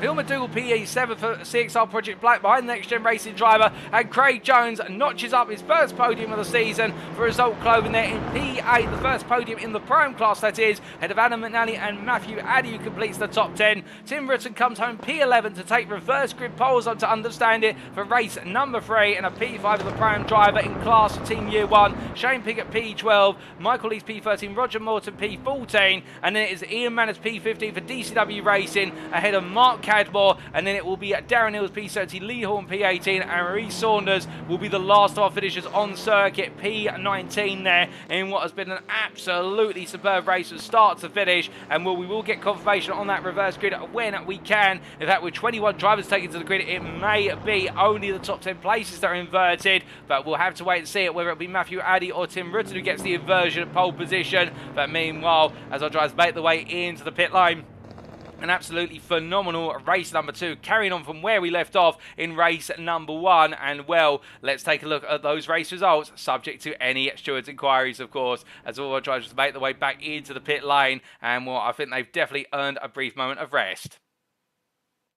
So the results are in for race 2 of 3 here today in round 1 of the Clio Cup, hosted by Next Gen Racing as part of the front wheel drive Friday series, and Chris Danes making it 2 wins out of 2 for Next Gen Racing by 3 tenths ahead of Adam Delmont, with Lee Holmes there rounding off the overall and the pro podium for ATEC Tech Racing. Jamie Dory and Gavin Garden, Next Gen Racing pair, P4, P5 ahead of Mark Sykes, your Pro-Am winner in the Next Gen Racing machine there in the 666 car, ahead of CXR Project Black's Phil McDougall. Close fight between the 2 of them, and both would have been deserved winners, but in the end, Sykes just able to find the edge versus McDougall. But I do imagine that he is going to go down to the wire in race number 3, and then Craig Jones rounding off the prime podium there for Result Clothing. Adam McNally, P9 there for Next Gen Racing, and that late mistake by him as he made his way out to turn number 5 cost him very dear, with Matthew Addy P10 there for Next Gen Racing, and Tim Rutten P11, a critical one for the Team Year 1 driver, just outside the top 10, but best of the rest there. And we believe the reverse grid pole will either be to Matthew Addy or Tim Rutten, depending on how it's calculated, whether it was on race number 1 or race 2. But behind them, Shane Piggott P12 for Ace of Spades Racing, ahead of Michael Lees P13 for Next Gen Racing, and then Roger Morton and Ian Manners completing the top 15 there for Result Clothing and DCW Racing respectively. Mark Cadwell, the privateer P16, in a good showing, keeping himself ahead of Darren Hills, with the Ace of Spades Racing driver hunting him down but not able to find a move, and then Lee Horn P18 finishing a lap down for Next Gen Racing, ahead of fellow finishers, Reece Saunders, who fished a lap down as well for Team Year 1, and then Mark Harris with P20 for Fruity Pebbles, albeit with that early retirement, and we saw that initial retirement from Lewis Benny on the opening lap for Lewis Racing, 21 of 21 drivers registered in this race. But with that, ladies and gents, we've had our first race of the day, we've had our second race of the day, and we'll be back very shortly for our final race of the day. In race number 3, we'll have the partial reverse grid based on the top half of the grid, and we'll be back in approximately 5 minutes time to get it underway, albeit with a little bit of pre-show build-up. But who is going to come away the winner? Will it be Chris Danes, who makes it 3 of 3 overall and in the pro class, or could we see a new winner on the very top step? And in the prime class, we see Mark Sykes take a win in this race, but with Phil McDougall close behind, and Craig Jones also started to look on the pace. Who's going to win the prime class? That looks very close. We'll find out all that and more very shortly. Don't go anywhere, ladies and gentlemen. You won't want to miss it.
Alrighty, ladies and gentlemen, we are back then for the build-up to race 3 of 3 here today at the Brands Hatch Circuit in West Kingstown in the County of Kent in the United Kingdom. And what a thriller it has been around the Indy variant of the circuit so far. Race number 1, we got the season underway with an absolute flyer of a start with plenty of battling up and down the field. And race number 2, which just recently transpired, took it even further, while drivers going toe-to-toe and plenty of battling. And in particular, we saw close rivalries for the podium places and the win of the Pro class.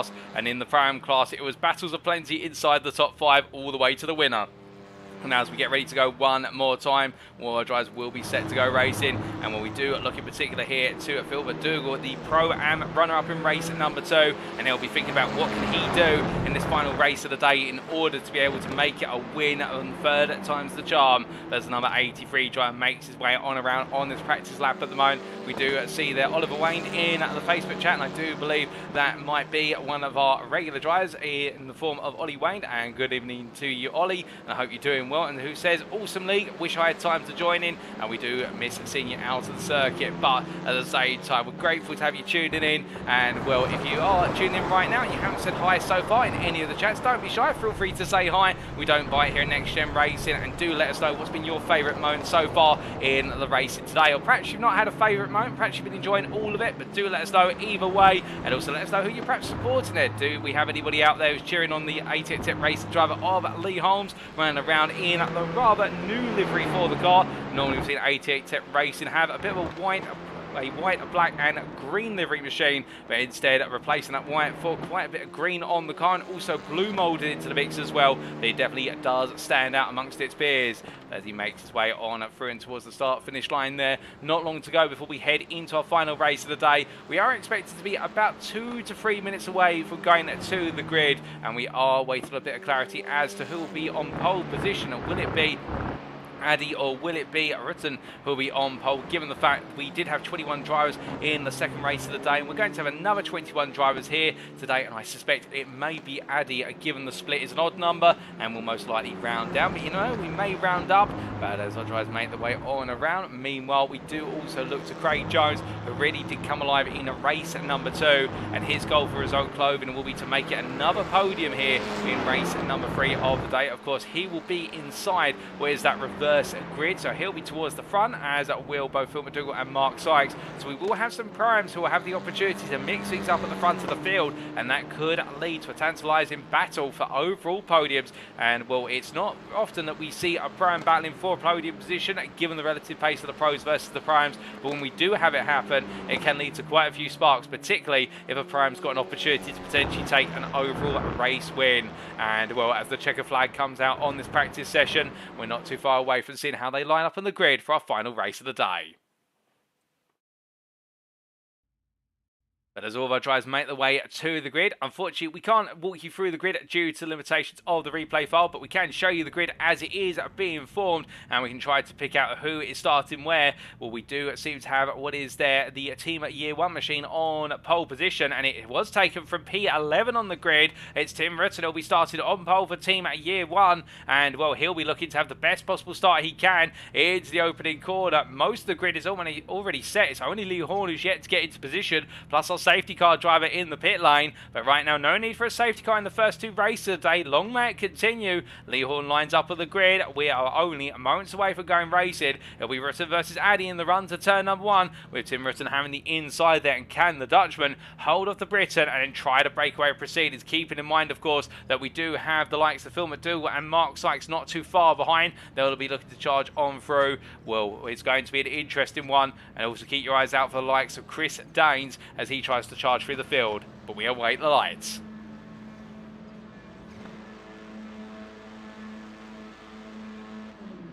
And it's lights out, and away we go for our final racer today. And as they make their way onto the first of 23 laps, Tim Rutten gets a good start, but Matthew Addy immediately trying to go around the outside into the opening corner. He can't quite find it this time, but as they head on down, Craig Jones being given a little bit of muscle. Meanwhile, there's a driver off there. I think that's in the form of what is Mark Sykes, taking a bit of a rally cross moment, but as they make their way into turn 2 at Druids Bend. You can see there Lee Holmes immediately on the inside of Gavin Gardner, as Holmes making ground very quickly, as Gardner staying a little bit wide there, a bit of elbows out. He rejoins Jones, but has to give space and tries making the way through. Danes meanwhile on the inside there versus Adam Delman, and Delman and Danes immediately going to blows with one another as they make the way into turn 4, coming up into McLaren very shortly, and as they come from left into right and shortly into Clark Curve as well. Turn number 5 will meanwhile, as they make the way on through, they come to the end of this lap. We've got a driver running very wide there. That's Roger Morton, who's decided to go a bit deep to give himself a sweep round the outside, but it's going to leave him exposed to Ian Manners. But after one lap, it's Tim Rutten who leads this race, ahead of Matthew Addy P2, Adam McNally P3, followed by Phil McDougall P4,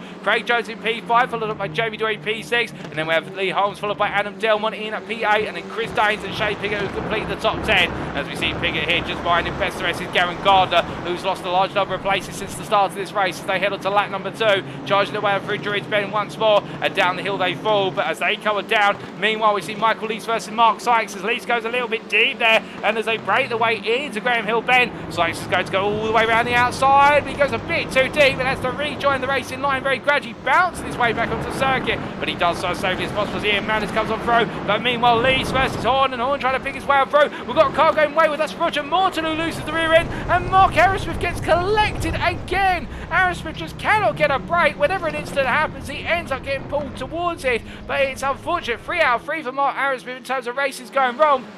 And meanwhile, up the front of the field, Tim Rutten under attack by Matthew Addy. Addy on the inside into Paddock Hill Bend. And as they come down and up towards the rise, when they're too wide, but it's going to be Rutten who's having to go around the outside here onto the brakes. Addy defends hard. They come all the way through and down. And as they make the way out of 2 into 3, still side by side, and the Team Year 1 driver showing his absolute defence masterclass here as they make the way into left-hander. And Tim Rutten still leads this race. As meanwhile, a little bit of contact there further behind, I do believe, between the Next Gen race and the 6-on Project Black Machine. Can't figure out who's quite in the Next Gen racing car, but as they make the way into turns 4 and 5, well, Tim Rutten holds the lead, but Matthew Addy all over the back of him like a bad rash. But the thing is, it's one thing to catch, it's another thing to pass, and as they make the way up towards turn number 1, well, Tim Rutten right now will feel confident in the fact he's been able to keep Addy at bay. But look at this, that's Jamie Dory charging up, and Dory is not going to wait. He will go on the offensive as soon as possible, knowing that Lee Holmes is in P5, and right now the pros and the prams are intermingled as they make the way out to turn 1, up towards turn 2, and it's fever pitch here as Dory looks up the inside of Matthew Addy into Druids Bend. Rutten's given a little bit of break, and that's going to cost him a little bit of tyre life later on in this race. But coming on down the hill, and meanwhile we can see Lee Holmes trying to make it offensive here, going after Addy and Dory, as meanwhile Addy on the inside of Dory, contact between the two of them, as we can see Dory slides there, and Lee Holmes now looks to move versus Addy as he heads up the inside into turn 4, into Surtees he goes, and he gets it done there. Lee Holmes gains P3, now Adam Delman looks to try and come through as soon as possible, as they make the way through. Tim Rutten, I think, having a bit of difficulty with the front left brake. It does seem as though a lot of lockups there for our race leader, and those lockups have cost him a lot of time as they make the way onto the start finish straight and go to lap number 5. Now charging away across the timeline, we can see Addy under pressure here from Adam Delman. Delman trying to go around the outside. This is bold stuff from Adam Delman, and be very no stranger to danger as they make the way through turn 1. And boy, it's working out here as Delman carries all the speed. Switch back there for Daines on the rear of Addy, and Delman immediately covers off Daines. He saw it coming from a yard back, and as they make the way through Druids Bend, well, right now Daines and Delman definitely focus so heavily on one another, and Addy's just essentially the main course of this mill as they make the way through turn number 3. In fact, it's the starter of the mill, we should say. The main course is their battle, but indeed Addy being used a little bit of chess piece there by what was Adam Delman versus Daines, but Daines caught immediately as meanwhile Addy and Jones in a bit of contact coming into turns 4 and 5. Well, it's going to be Addy who defends hard on the inside here, the battle for P2 in the prime class. Meanwhile, your prime leader Rutten still leading this race, and Jones really going on the charger. Shane Piggott looks up the inside. Meanwhile, behind them we've got McDougall and Saunders also trying to make headway as they charge into turn 1. Now coming over the rise here, Jamie Dory under pressure from Lee Holmes, and Holmes up the inside. Dory looks at the cutback immediately off corner apex of Paddock Hill Bend, and Dory going up the rise now as Holmes looking to defend on the inside as they break the way to Druids Bend. Well, Holmes is going to have to try and defend him off around the outside to inside into Graham Hill. It's possible, we've seen many a driver do it here today, and Holmes makes it count as well, as meanwhile Jones is into the wall there coming out of Druids Bend, where it's gone very, very wrong for Craig Jones, and I think there was a bit of contact there with one of the pro cars. I'm not sure if it was Garrett Goddard or Reece Saunders, but either way, a bit of a coming together for Jones. Meanwhile, we look back up to Dory as we've got a car off, and that is Adam Delman who's taking his way to the grass as he's just gone past our cameraman, and what Adam Delman had it all go wrong, and meanwhile We're not sure if that was aided or whether that was of his own volition, but either way, it's drama here, and I can tell you one thing, they've turned it up to 11 in this battling in race number 3 of 3 today. We thought races 1 and 2 were intense. Well, they've simply said, right, that was just a warm-up. And as they make their way down through Paddock Hill bend right now, Shane Piggott looking to make the move. And Piggott, one of the biggest gainers of all so far, as he looks up the inside here and moves into P5 overall. It's not a change of class position, given the fact that Addy's in the prime class, meanwhile Piggott's in the pro class. But Piggott now looking to the prospect of chasing down Dainsbury and Holmes for the win in the pro class, and they're only just up the road. But as they make their way out to Graham Hill Bend, meanwhile Tim Britton, your race leader, your prime leader as well, well, he's under a lot of pressure from Lee Holmes, who makes it 2 wide into Surtees. They come into McLaren very shortly. Britton's going to defend as hard as he can here, and will credit to the Dutchman for the simple reason he's not going to be walked over. But meanwhile, Dory and Daines, well, Daines on the inside coming out of turn number 5 through Clark Curve. They go to the start finish straight, and Daines moves up in position as they make their way onwards now towards what is lap number 8. Still plenty of racing to go. We're not even at the halfway point yet. And Daines now only 2 places away from trying to make it 3 out of 3 here today as he comes on down the hill. But as he makes his way up the hill in towards Druids Bend, you can see already Hobbs looking for the move. And will Rutten here, I think, will be defensive to try and cover this off. And Daines follows through. Rutten turns in, but he finds the Danish move right there. But he returned out on the outside. He'll defend on the inside here. And will Rutten's guide all in. This is fantastic stuff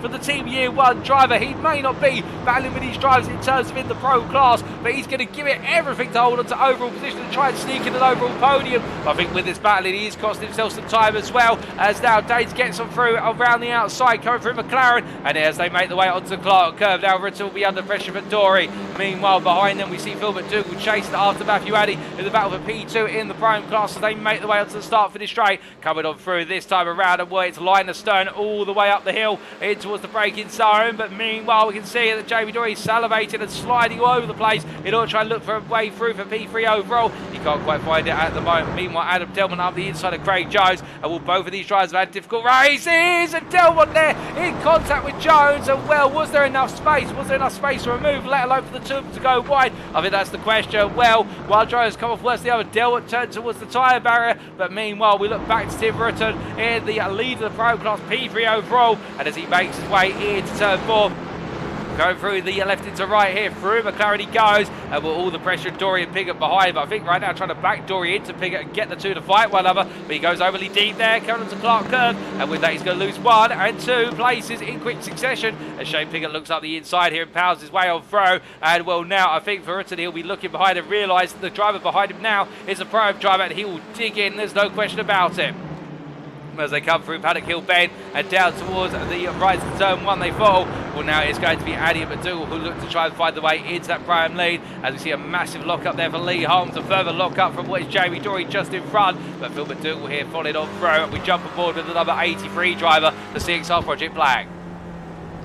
Going through the left hand at Graham Hill Bend, we see a little bit of a run wide there, and that was for Shane Piggott in P4. But as they head up towards turn number 4 and into the complex of what is Surtees, into McLaren they go. Well, all these drivers at the moment waiting for an opportunity to arise, and Rutten, of course, with the amount of defend he's done, locks up the front brake again. The front left really sensitive on Rutten's car, and Addy's looking for the move here. Addy on the right of your picture, and we're on board with Phil McDougall's P3 in this battle. And as they head up towards turn 1, well, Addy's slightly alongside. He's going to have to try and inch the door open little by little. He's going to be bold on the brakes here if he wants to go for this. Phil McDougall needs to set up a cutback. Meanwhile, he's got his inside. What is there? Garrett Gardner contact with Gardner as they make the way out to turn number 1, and it's contact all the way through. It's gone very, very wrong for Phil McDougall, and Gavin Gardner with him. And also, I think there might have been a little bit of a third-party contact in the form of what was Reece Saunders getting involved there, although we can't quite substantiate that with any evidence. But meanwhile, Shane Piggott hold on to P3. Well, overall, and in the pro class, he's got Jamie Dory right behind, and Piggott here. Well, he's not had the best race number 1. Race 2 was all about recovery, but race 3, the Ace of Spades drive, it's absolutely charging on here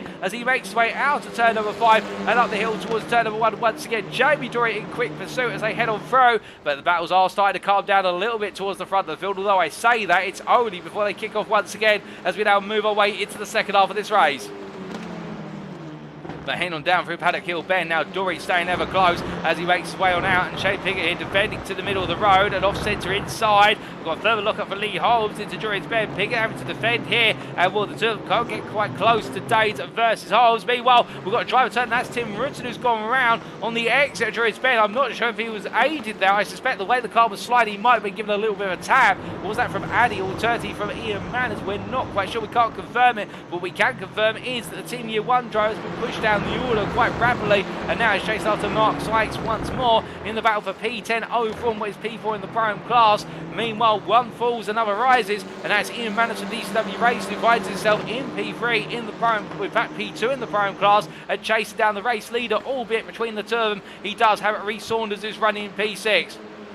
As they head into turn 1 this time, more it's going to be lap by lap, and he just needs to take it carefully, does Ian Manners. He's got time on the car too as he makes his way up the hill, and we're charging in towards turn number 2. Onto the brakes they go, another lock up. There's contact there. Matthew Addy in contact with Reece Saunders, and will Ian Manners now inherits the lead of the Prime class, and will Addy will not be too pleased with that, I'm certain, as they make their way through turn number 3, and will Reece Saunders right now, I think he's been in a little bit of the hot seat with regards to some of the more recent instance, and he's just trying to steer clear of trouble, but trouble's finding him as Ian Manners in P6 here holds off Lee Holmes for the time being.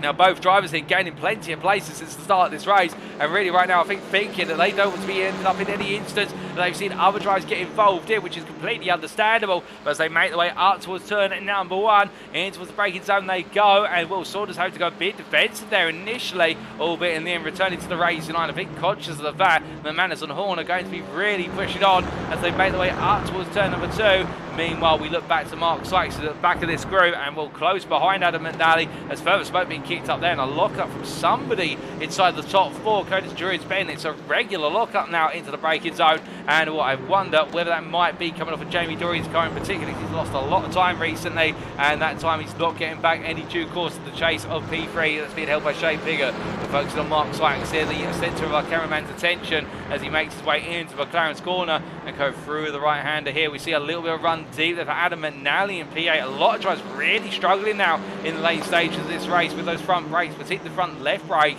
But meanwhile, we look from them to your race leader, and Lee Holmes at ATX Tech Racing holding off Chris Danes for now. Danes right there behind him as he makes his way up the hill. As he charges into the braking zone here for Julian's Ben. Will Holmes again a lock up on the front right. Holmes really struggling with that front right brake now as they make their way down towards turn number 3. Go through the left hand they go, and Danes here I think just mindful of what time is available. They've got a whole 3-second gap between them and Shane Piggott in P3, so they can play this out, they can battle hard as Jamie Dory has fallen a little bit further back. In fact, a recent off track has seen Dory now fall to 1 second entirely off of Shane Piggott, but he continues to focus here on Danes chasing after Lee Holmes as you're looking back from the rear of the ATX Tech Racing leader's car. And as he makes his way up towards turn number 1, where they go on to lap number 16, they start to charge into the final third of this race. Onto the brakes they both go, and Danes here not quite close initially, but gets a better run off of the corner apex, but it's not enough to really gain. He doesn't really lose either, but it's a much more compact run by comparison. And Holmes here, again another small lockup. Holmes really being made to overwork the car, and I think that may just prove to be a potential sign of an upcoming downfall if he continues to lock up, because as they come on through, those lockups will cause the tyre degradation to increase on the tyre that's associated with the brake. But on top of that as well, you start to overheat the brake a little bit more, and it starts to lose its overall effect, and that's the last thing you want with these brakes. As they make their way to turn number 5, Danes all over the back of Holmes coming out of the final corner. They make their way onto the start finish straight. We jump on board here with the 1-1-1 car that's piloted by Danes as they head on to lap number 17. They do have another 7 laps to go here in the final race of the day. Danes looks to the outside as we ride on board all the way through at Paddock Hill Bend and onwards. Looks for the cut back here, and Will Holmes parks it on apex. He forces Danes to go to the outside. Up the hill they make their way to the braking zone, and it's going to be Danes carrying all the way through. Holmes defending hard through the long right they go, the hairpin, and coming on down the hill. It's too wide here. Danes still on the inside of right of your picture versus Holmes on the left. Onto the brakes they go, and as they emerge from the corner, I think Holmes here will have to back out, or will Danes in the end has not had the best run off the corner. He's had to give the space, and as they come into Surtees through McLaren, it's too wide on entry, but in the end it's only 1 wide on exit, and Chris Danes makes the move stick. He takes the lead of this race. Now will Lee Holmes be able to come back at him, come the run on towards turn number 1, well, the gap opens up to 3.5 tenths on the exit, but coming out of Clark Curve he's gaining already in the toe. And as they head across the timeline onto lap number 18, 6 more laps to go. And right now, it does look as though Lee Holmes, he's getting close, but it's not close enough to be able to pounce. Meanwhile, looking from them, back to Mark Sykes here, running in P9. He's chased after P8 driver. What is Adam McNally, who's tucked in behind Lee Horn. And of course, for Sykes, Lee Horn is the target man, as Horn's holding on to P2 in the prime class.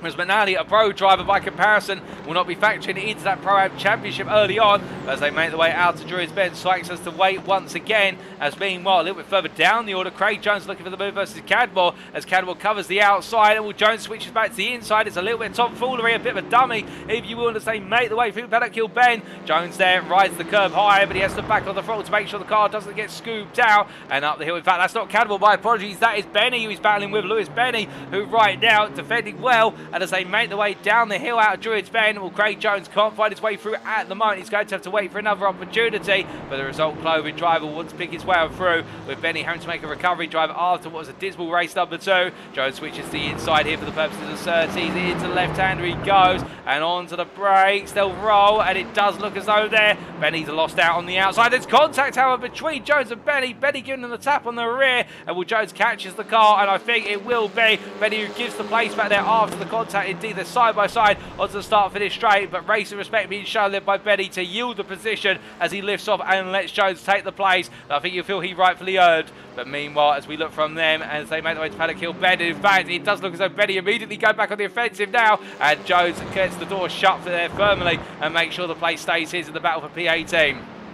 But meanwhile, looking a bit further up the road in the battle for P11, this is Matthew Addy versus Phil McDougall as they make the way out to turn at number 5 onto the start finish straight. On towards lap 20, they go 4 remaining when they cross the timeline, and they're fighting for P5 in the Pro-Am class effectively, with what is Tim Rutten just 1.5 seconds up the road, if that, in fact 1.2 seconds as they head to Paddock Hill Bend. And these two, well, they've both shown race leading pace in equal measure, but right now they're fighting for this P5 as if it's the win of the class, and you can understand why every point is pivotal here as McDougall cuts back to the racing line and try to throw a feint there on the inside, and Addy dragging the car on around the Druids Bend. And I think right now just trying to take a little bit of the pace out of McDougall's race, but McDougall's going to go for it on the inside. It's very close there. The door's forced open, and Addy has to yield and give the space, and McDougall in the end can't get the throttle off of the corner, and as a result has to sit behind. But a bold move there from Phil McDougall. You can see what he was going for, but Matthew Addy getting it done nicely to cover him off. Meanwhile, as we look from what is the battle for P11 overall back to the battle for P7 overall, with Adam McNally, the pro, who's having hold of Mark Sykes and Lee Horn.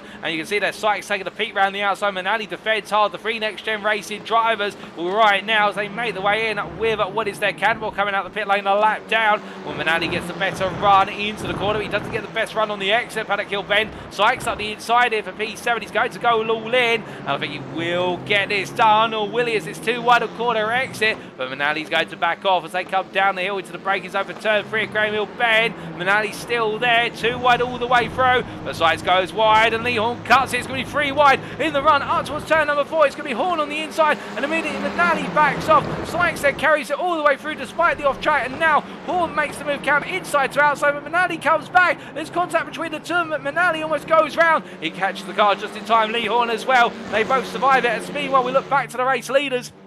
We've gone on to the penultimate lap of racing today. Chris Danes still hold off Lee Holmes, but Holmes right there with him. 2 tenths is the gap, if that, as they make the way into Druids Bend. Albeit it's Chris Danes now who's having the slight lockups under braking here, so he's protected the car as long as he can, but now under a bit of pressure. As meanwhile, Jamie Dory and Reece Saunders coming together there. Druids Bend in the battle for P4, and well, we can see Ian Manners, your prime leader, looking around the outside of Saunders into Graham Hill. Further contact between the two of them, and well, Manners comes on through there. I think Saunders won't be too happy with how things have played out recently, but as he makes his way up towards turn number 4, Ian Manners meanwhile will just try and run away with proceedings in the prime class, as Jamie Dory they're going deep, but I think giving the place back to Saunders as Saunders comes on through. In fact, we can confirm that. Well, can we, as he makes way? In fact, I think he just went overly deep there, and in fact he is lifted off. He is gradually given the place back as it is white flag out for the final lap of today. And we look back to the race leaders, and it's Danes versus Lee Holmes into the run to Druids Bend on the brakes, and Danes defends hard here as they come on down. He's trying to make it 3 wins out of 3 today. Lee Holmes would love to take an overall and a pro win, but Danes has got his eyes set on one thing only, and that's winning everything as they make the way out to Graham Hill Bend, charging up towards what is the final 2 corners, where it's going to be difficult here for an overtake. It will come down to whether Danes makes a mistake on the run out of the final corner. They head into the braking zone, coming on through, and as they do, well, Danes gets it hooked up nicely. It's 2.5 tenths on corner exit, and as they come out the final corner onto the start-finish line stretch, he's going to make it 3 out of 3. He heads the line, flashing his lights in joy, and Chris Danes is your triple winner, overwinning the Pro Class here today in the season opener for Next Gen Racing, ahead of ATM Tech Racers, Lee Holmes P2, and then Shane Pickett will round off the podium in P3 there for Ace of Spades Racing, ahead of Pro-Am winner Ian Manners P4 for DCW Racing, a superb drive to hold off Reece Saunders at the line, and then Jamie Dory P6 ahead of Mark Sykes P7, and then Lee Horn P8, followed up by Tim Britton P9, with the Sykes and Horn finishing on the Pro-Am podium, and then Matthew Addy completed the overall top 10, holding off what's Phil McDougall for P5 in the Pro-Am class, McDougall P11, Roger Morton P12, and then Gavin Garner P13 ahead of what was Adam Delmont, with Michael Lees completed the run to the top 15, and then Adam Manali P16 in the end, in a difficult way to wrap up his proceedings today. Downhill's P17 ahead of Craig Jones, as we see Jones here will be absolutely furious with the way things played out, given he had podium pace in the Pro-Am class. There's no question about it. And then last of our finishers here on the lead lap, Lewis Betty P19 for Lewis Racing in the 31 car. We also have Mark Cadwell finish a lap down, and the early retirement of Mark Arrowsmith. But as Danes makes his way along the start-finish line straight here, once again on another cool-down lap, I think he'll be absolutely pleased with the fact he's made it 3 out of 3 today. And well, he has been pushed every step of the way. There's no question about it. But he has set the bar incredibly high for the season to come. But as we now do see all the drivers making their way on through, and indeed the racing is over for today, well, let's take you through those race results subject to any Stewards inquiries. Well, after what was another 23 laps of racing, Chris Danes making it 3 wins out of 3 overall and in the Pro classification for Next Gen Racing, ahead of Lee Holmes, the ATEC Tech Racing driver, doing everything he could to force Danes to take it all the way. And indeed, Holmes held on to Lee for so long, but then Danes found his way on through, and there was no coming back after that. But still, plenty of positives to talk about for the ATEC Tech Racing team, and Holmes really at the tip of the spear in battling hard with the race leader. Shane Piggott P3, the Ace of Spades Racing driver there, creeping onto the podium in what was an absolutely superb drive in this third race, and well, he'll take the momentum forward ahead of Ian Manners, the Pro-Am winner for DCW Racing P4 overall, and then Team Year 1's Reece Saunders completing the top 5. Jamie Dory P6 ahead of Next Gen Racing pair and his fellow teammates Mark Sykes and Lee Horn, with Mark Sykes and Lee Horn round off the Pro-Am podium, P2 and P3 respectively on said classifications podium. And then Tim Rutten at P9 there for Team Year 1 after what was a very strong start. A little bit of an error later on in the race. A bit of an instant, in fact, I think, with another driver. Saw him drop just outside the Pro-Am podium places, but definitely one to watch out for the Dutchman in these reverse grid races. We definitely has superb pace and great defensive driving skills. Matthew Addy in P10 there, and right now the 57 driver. We think it's been a bit of a roller coaster ride today in terms of his performances, but still plenty for him to work on, and also some positives to take from today as he heads into round number 2 in a week's time. With Phil McDougall best the rest there for CXR Project Black. Again, another potential race winner in the Pro-Am class, given the pace he's showing from lap to lap and race to race here today. And then Roger Morton P12 there for Result Clothing. Gavin Gardner, Adam Delman and Michael Lees have all completed the run to the top 15 there for Next Gen Racing, ahead of teammate Adam McNally P16, and then Darren Ills at P17 for Ace of Spades Racing, ahead of Craig Jones, who just wasn't to have it to be in race number 3. As we can see our way down the positions, Lewis Benny, P19 for Lewis Racing, ahead of Mark Cadmore, the only driver to finish the race not on the lead lap, finishing P20 there, the privateer. And then we had the early retirement, of course, of Mark Arrowsmith for Fruity Pebbles, who has had 3 races of difficulty, and the bad luck follows him wherever he goes, it seems, whether it be in our recent Proto GT3 Championship or here in the front wheel drive at Fridays. But hopefully his luck will turn around soon, and indeed, I'm sure many of you, like me, will be hoping it turns around in round number 2. But with that, ladies and gentlemen, that concludes our racing here today at the Brands Hatch Indy circuit. But we're not quite done yet, of course, because we do have our post-round interviews with our volunteer drivers. And indeed, it'll be interesting to hear the thoughts of our drivers, because, of course, we've enjoyed all the battling on circuit. There's been thrilling moments, there's been thrills, there's been spills, and plenty of trouble to go with it. But what did our drivers have to say and think about it? We'll be back in approximately 10 to 12 minutes to find out. Don't go anywhere. We'll be back shortly.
Alrighty, ladies and gentlemen. Well, unfortunately, none of our drivers are available for a post-round interview today, and quite understandable. I think right now a good number of them may be practicing for not just round number 2 of this series, but also getting themselves set for another series which they're competing in, and that is, of course, the 3rd season of the NXTGEN. So as a result, we're not going to be hearing from any of our drivers today, but hopefully we'll be hearing from some of them following at round number 2 in a week's time. But with that does mean it is now time for us to wrap up.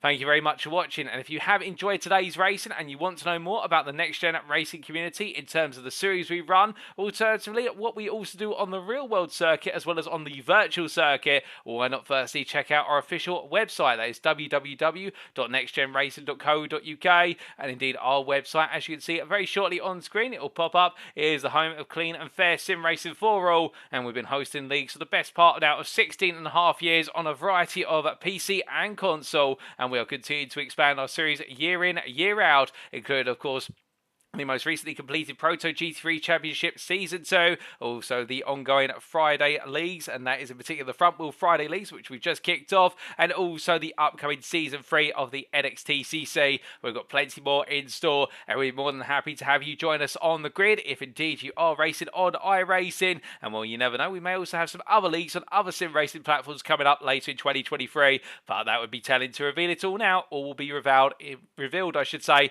in due course.